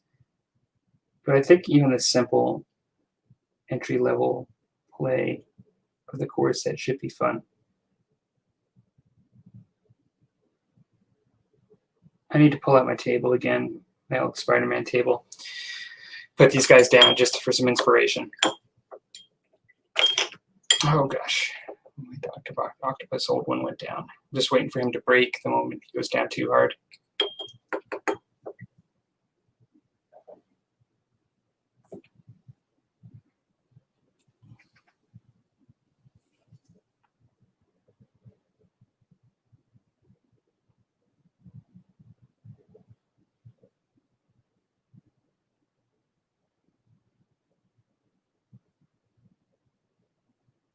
Yeah, I agree with you about never played a game with power gaming or list building in mind.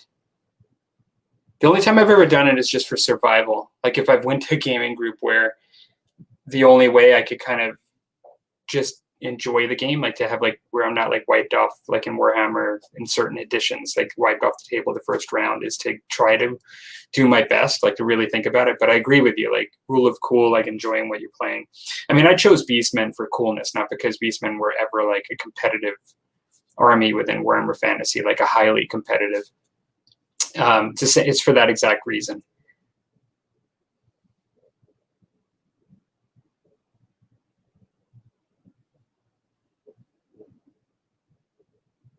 It's good that you can still win with a team that sometimes is maybe slightly under average or something like that.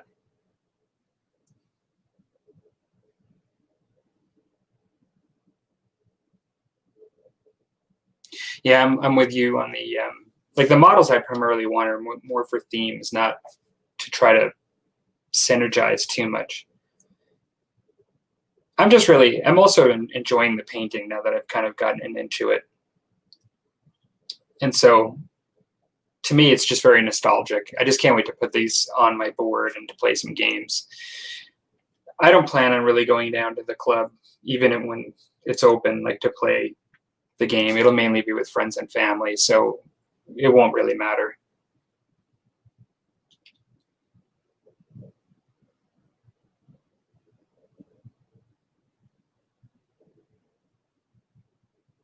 Yeah, I can imagine that your kids would be excited too. Like the Marvel is just so popular, right? Um, yeah, we'll see. We'll see how it goes. I have to read through the rules. It's been almost a year. It'll be about probably 10 months since I've read that little rule book, and I don't even really remember how to play. So I'm going to have to do that. I think I'm going to get a couple more games at Twilight and do a bad rep of that and just kind of get a little comfortable in that, and then it'll be Crisis Protocol after that. So it won't be far off because Twilight is reasonable. It actually has a lot of depth to the decision making, where it's not a super easy game, like in the sense that you don't go in it without anything to do. Like you could really have a lot of choice. And so I think a couple more games of that just to get the feel of that a bit more, and then I'll finish painting these and try Crisis Protocol. It should be great.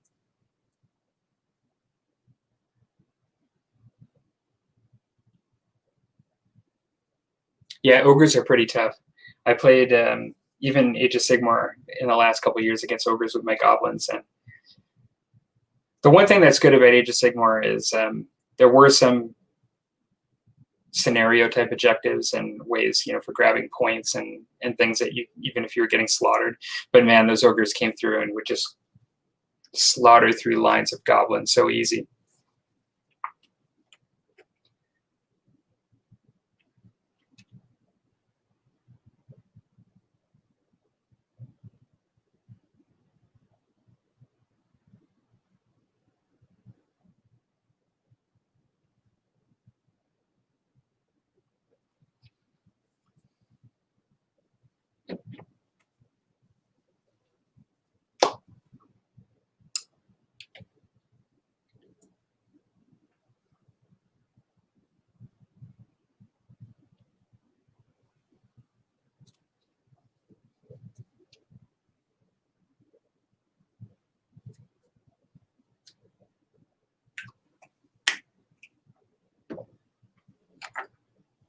Do you shop at Meeple Mart, like locally? Would that be one of your places that you would go to? I have ordered from them sometimes because they have very good delivery and prices. I mean, I try to buy local at my local game store a lot, but sometimes they either don't have it or it's just there's good opportunities with Meeple Mart. So sometimes I actually buy through them because I know you said you're in Toronto, and I think that's where they're out of.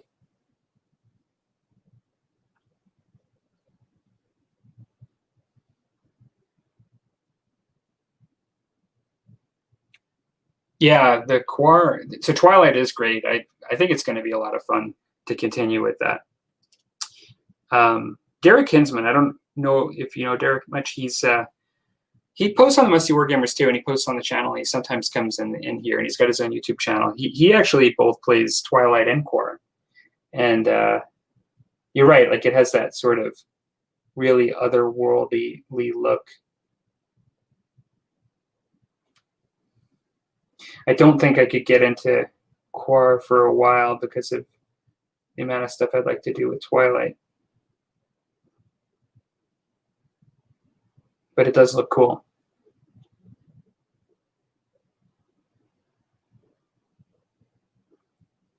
It's that whole focus thing again, right?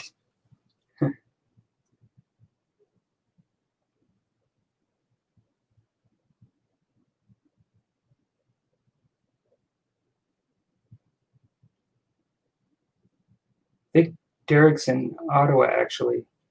So Ontario is a really big place, I know, but still closer to your neck of the woods.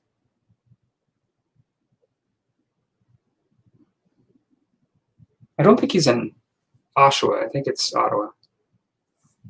Oshawa. I didn't grow up here, so my Canadian geography is not always the best in places I've not lived. But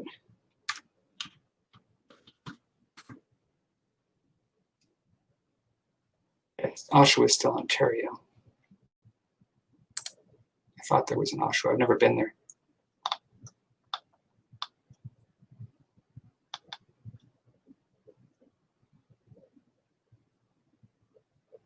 Maybe it's in Oshawa. Just getting it mixed up.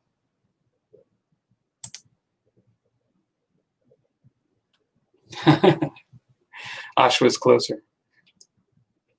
Actually, I should just look real quick.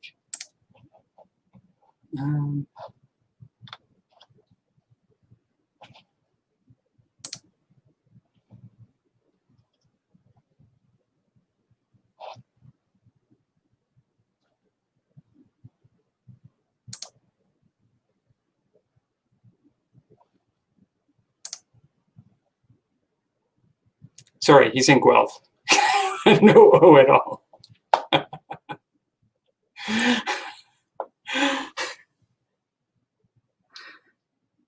I've never been there either.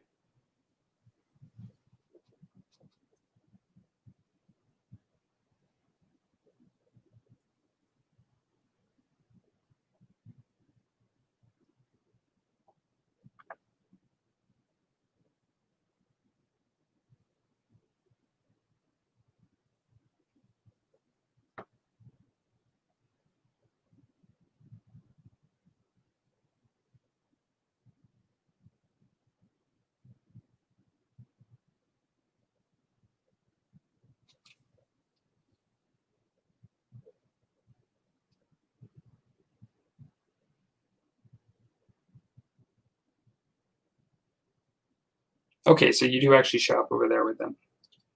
I had a friend that visited from Alberta to Toronto, and he stopped in there, and he said that it's like floor to ceiling stuff, like stuff everywhere you look. He was saying that it's just they have a ton of stuff there.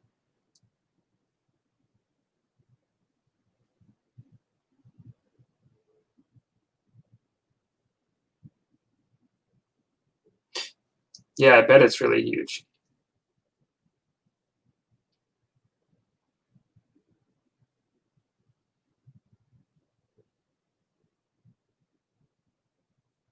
Guelph is a totally different direction. Hey, Rusty. How's it going? I've been, I brought just painting this guy. I started just with primer, and now I've got just about all the base paint on. Been at this now for about 2 hours. I'll be on a little longer. Maybe I'll just sit and chat for a bit, maybe even grab a whiskey, but I'm not sure how much more painting I've got in me for details tonight. I did do his goggles. 15 mil Quar for World War I Blood and Valor. It sounds pretty cool, Justin.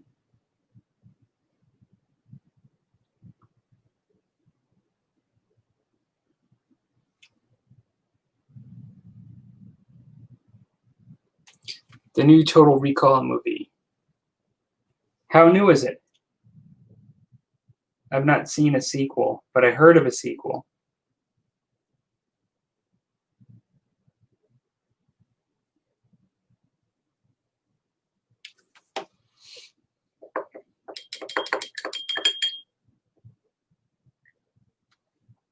Is there really any replacement for Arnold Schwarzenegger's screaming?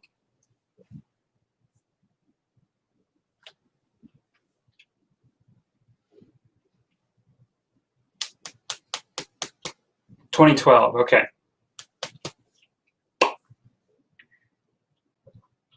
Was it as good?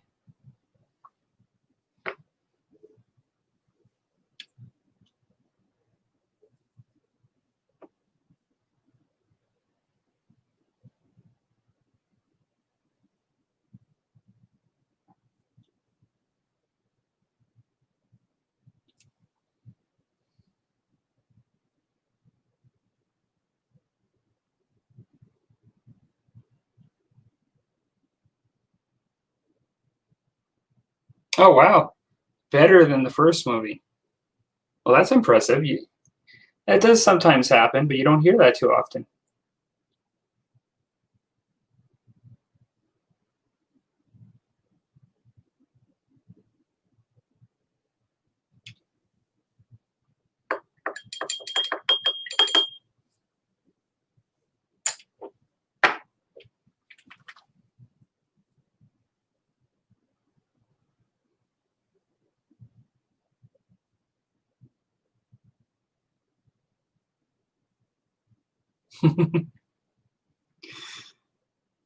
There's so many good lines with Schwarzenegger that, yeah, it is hard to compete with that sometimes.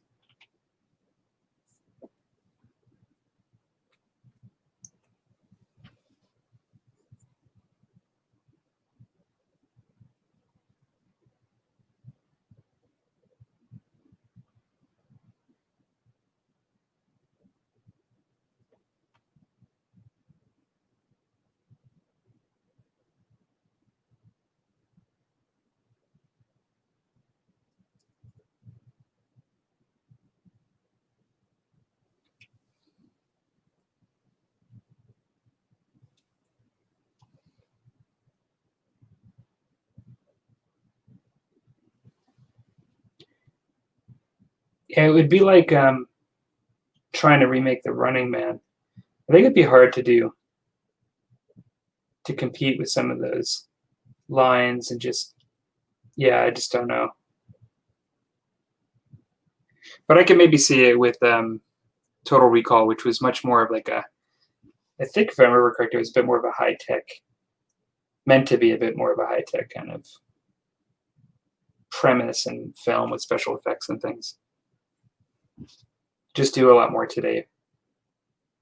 However, like as an example, I'm not a big fan of the remakes of the Conan or the new Conan. I like the Schwarzenegger ones. Just not the same.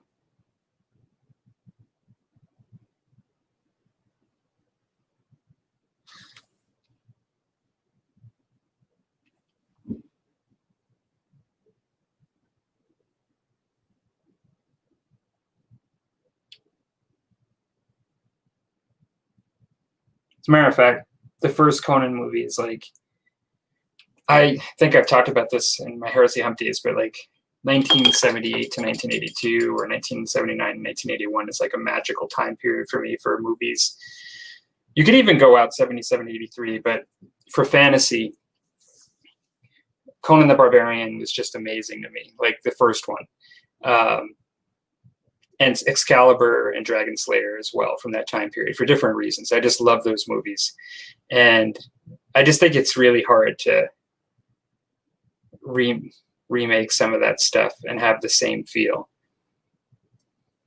Or even, maybe they're not trying to achieve the same feel, but just it's hard to compete with it. The nostalgia of it.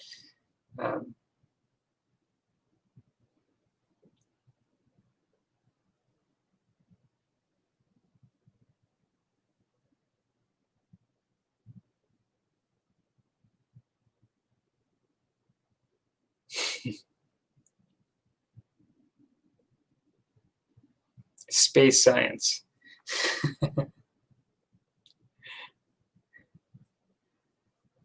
You know what it's like to walk on Mars now.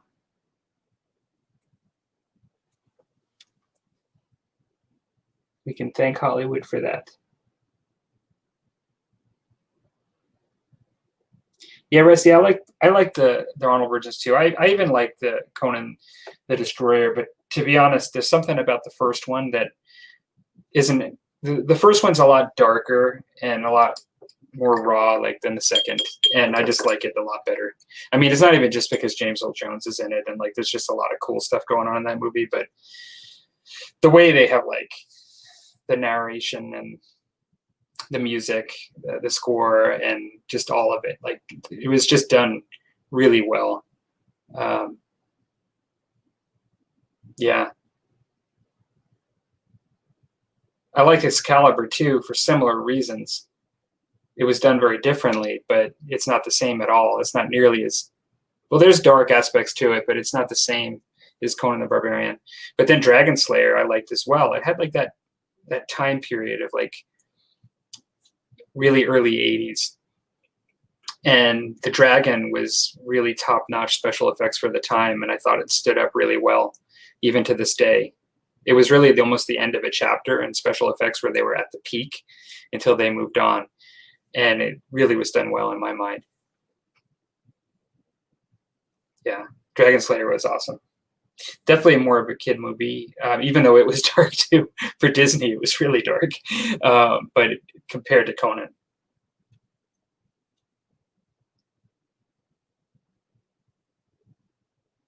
Well, I think I'm ready to do some highlighting, but I'm going to instead grab a whiskey and chat with you gentlemen for a few minutes before I do eventually have to go.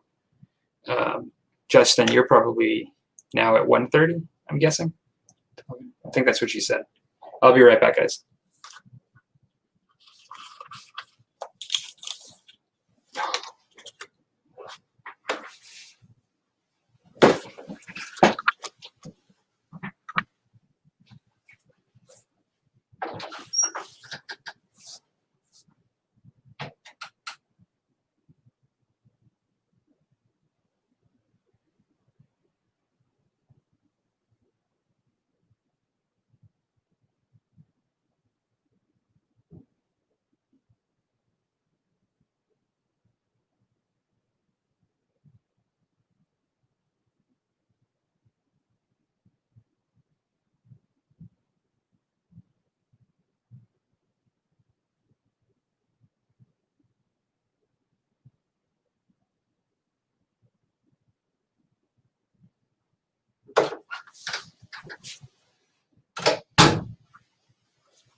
For relaxing times, make it Suntory times.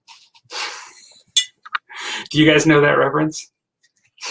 It's from a movie.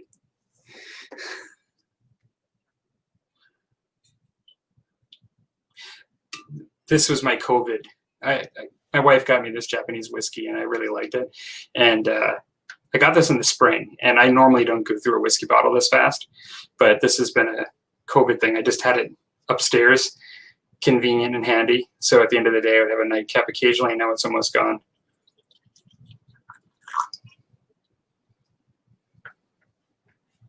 Babylon 5.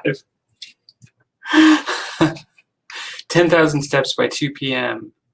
And I also had to run, literally run, to catch the ferry because I missed the bus. Long day. Let's see. Yeah, that sounds like a busy day.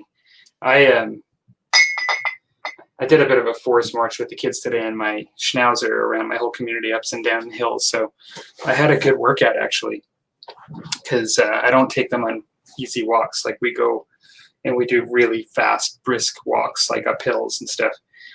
And so it was actually really good. But that sounds like you did a lot more. No, not Babylon 5. That is from the Bill Murray Lost in Translation is the name of the movie. I watched it not that long ago, actually. It's kind of a classic if you like Bill Murray movies. And he plays an actor that goes to Japan. I don't know if you've ever seen it, but Centauri whiskey is the reason he went there as an actor, to actually, as an American famous actor, to basically do advertisements for their whiskey. So he's like, for relaxing times, make it Centauri times. And it's kind of a reference in the whole movie. So it's good whiskey, though, this Japanese whiskey.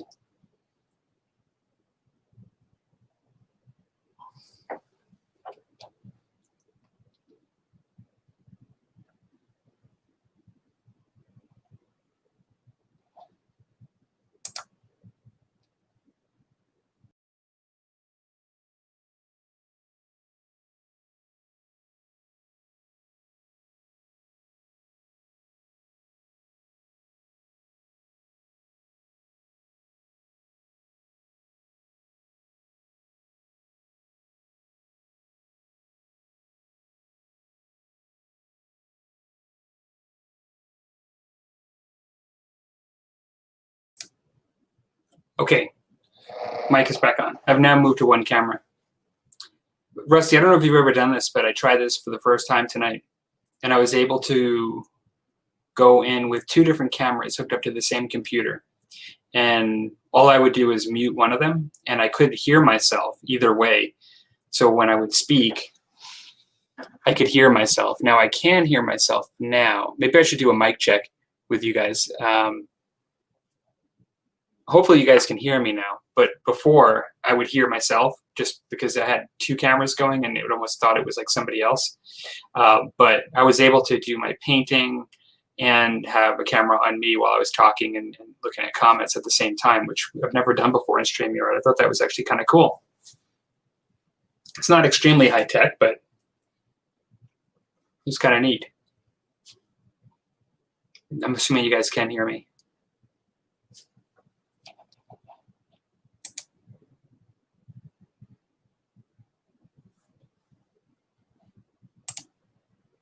Cool.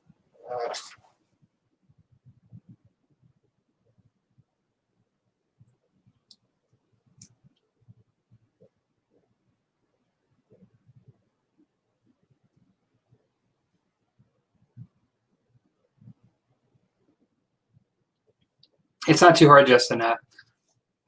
When you do the StreamYard, you just hit a button to invite other people. All I did was open up another window and just cut and paste it in there. And there you go. As long as you have 2 cameras, then you can select which camera. And I selected for the one window, one camera, and the other window, the other. It was really easy.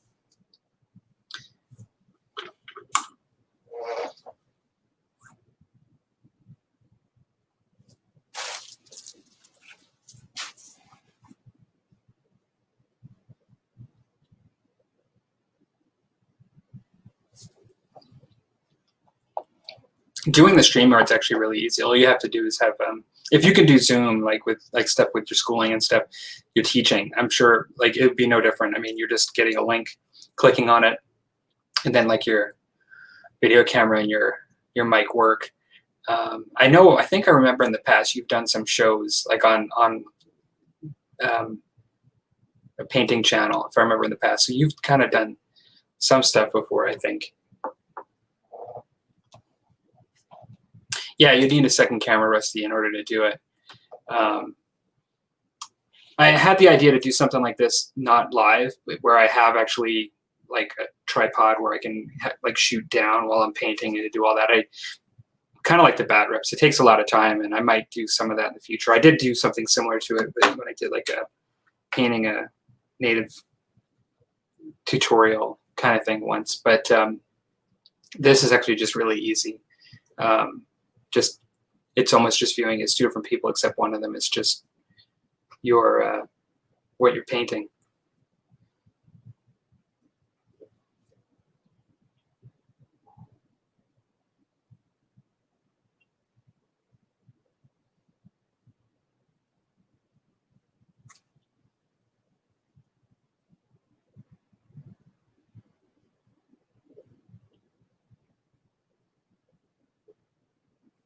Well, that's good, Justin. I would imagine that, I don't know if you have any remote stuff you have to do, even though you are teaching in school. I'm sure it'll help with that.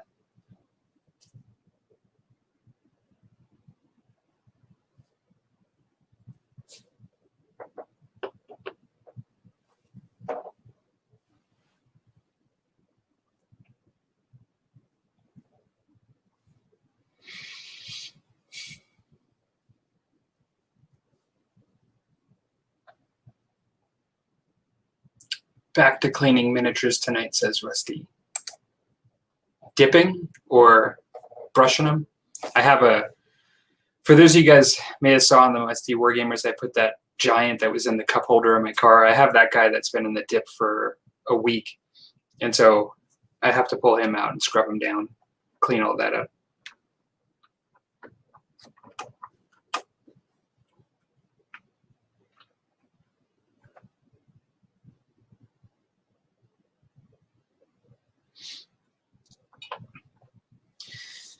Yeah, I'm sure it's real interesting doing the remote teaching.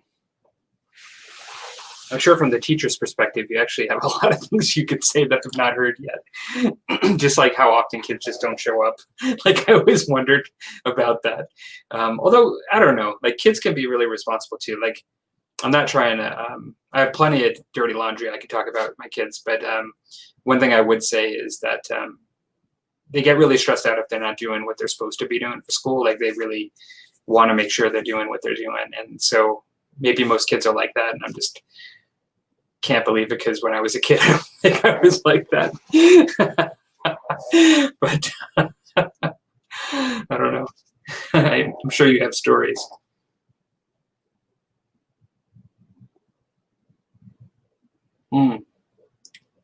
That's what you gave the laptop up for, Rusty. I'm assuming is your wife doing the remote teaching. Resin miniatures from Forge World. You've got a lot of Forge World miniatures, pricey stuff. That's like plastic gold, gold plastic. Would it be plastic gold or gold plastic?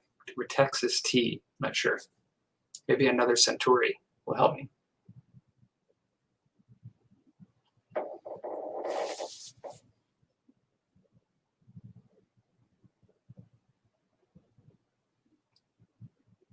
Most kids are not like that, so enjoy.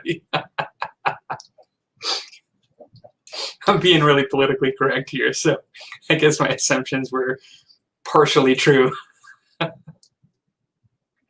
Actually, my oldest, I told her she should stop. But my oldest actually was following like what the regular class in her high school was doing, even though she's considered part of a hub. And she was like sending in assignments that she's not even supposed to send in because she's not on the live class. And so I told her, like, you're going to freak your teachers out, the teachers out that you would have had this year if you went through there, because you're like giving them work to do that they're not supposed to be doing necessarily. And so, and then she was like, oh, really? I'm worried, you know. But she did get removed from one of those, and so she can't do it now. But she was like starting to submit assignments for a class she's not even taking. It's insane. Plastic gold, not gold plastic.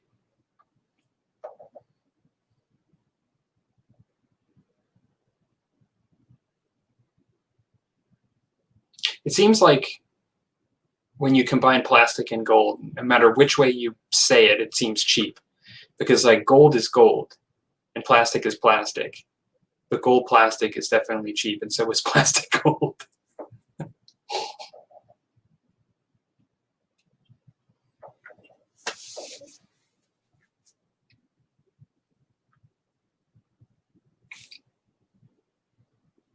Yeah, that's true, Dustin.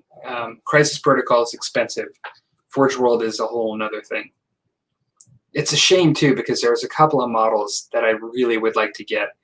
Um, I don't have them in here, but I've some of the Horus Heresy character series. There's one in particular. His name starts with an E. It's not Erebus. I think it's Iladon or something like that. But he's basically a Emperor's Children captain, and he has a jetpack, and he's landed with a big warhammer on, I think it might be the shoulder of a Titan or something like that, or a knight, and he's just like landed on it, and then he's totally different than the way he was pictured in the book when I read him in the books. But he basically has like a full head of hair this way, but then just shaved on the side, and he just looks amazing. And I always wanted to paint that model. But every time I look at it after shipping and just everything, it's like $100. I mean, $100 for one mini. And so, yeah, I never picked it up.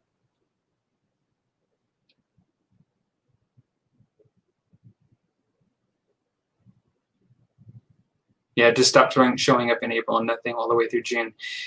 I don't know how the communication happened in Ontario, but here, when they first shut down school and like we're transitioning towards remote, what they basically said is no matter what you do, initially what they said is no matter what you do, you've graduated. Like whichever year you're in, welcome to the next grade. That's literally what they said in the emails. And so initially they weren't really sure like how they were going to do this remote stuff because it was so sudden, and that's the way they messaged it. It's like you'll have opportunity to learn, but you are in the next grade, like you can't not graduate. And so I think for a lot of folks like you, I think you would wonder whether people would interpret that as, okay, I could pretty much do whatever at this point, I'm going to be graduating.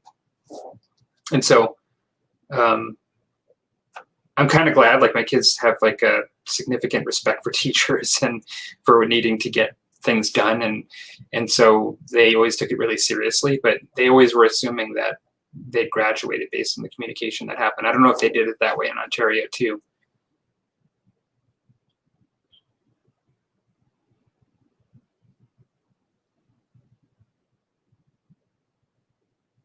Yeah, picking up stuff at Gen Con for Forge World sounds like a really smart way to do it, Rusty.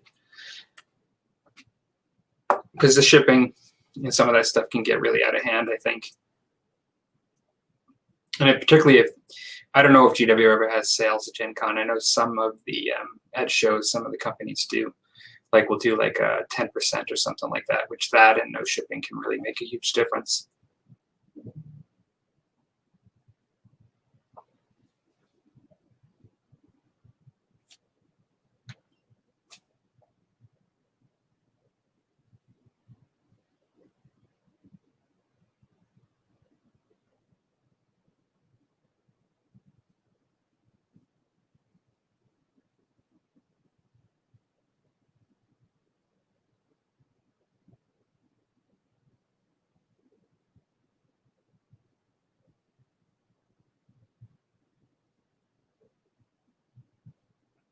Yeah, it's definitely tough, the whole remote learning thing.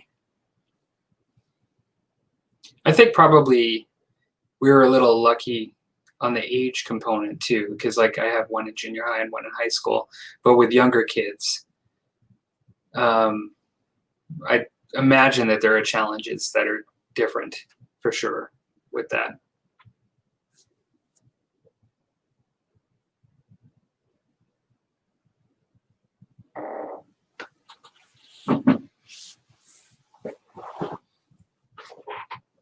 On this Sunday of the show, so you can get free shipping with a larger order. That makes sense.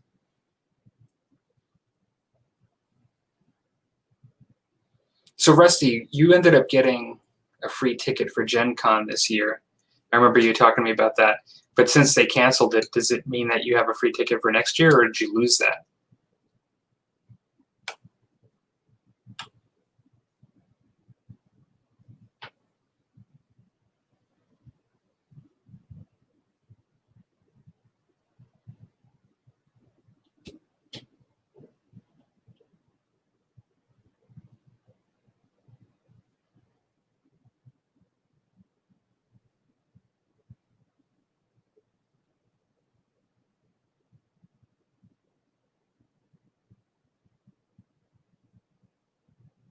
No clue if it carried over to next year. That'll be a shame if you lose that, because that was a good deal.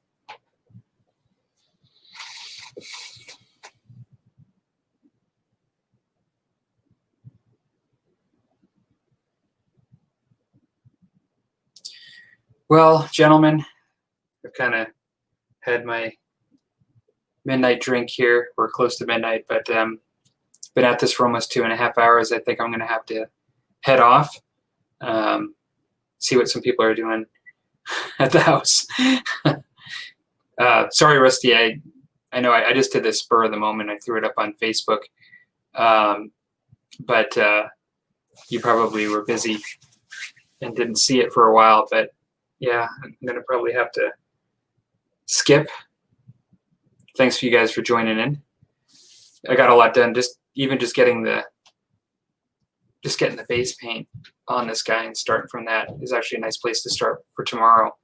So yeah, great chatting with you, Justin. I know it's a lot later for you, and Rusty's later too. I mean, you're already at 12:47 too. You're getting close to 1 o'clock. All right, guys. Yeah, Justin, that would be awesome if you want to actually join as a guest. We'll talk about that more. But Rusty and I have talked about wanting to bring on some new guests, and you were actually on the list. And so I was planning on actually not talking to you live, but we are actually live on the show. But we would love to actually have you on as well as a guest. That would be great. And so you guys take care. Talk to you later.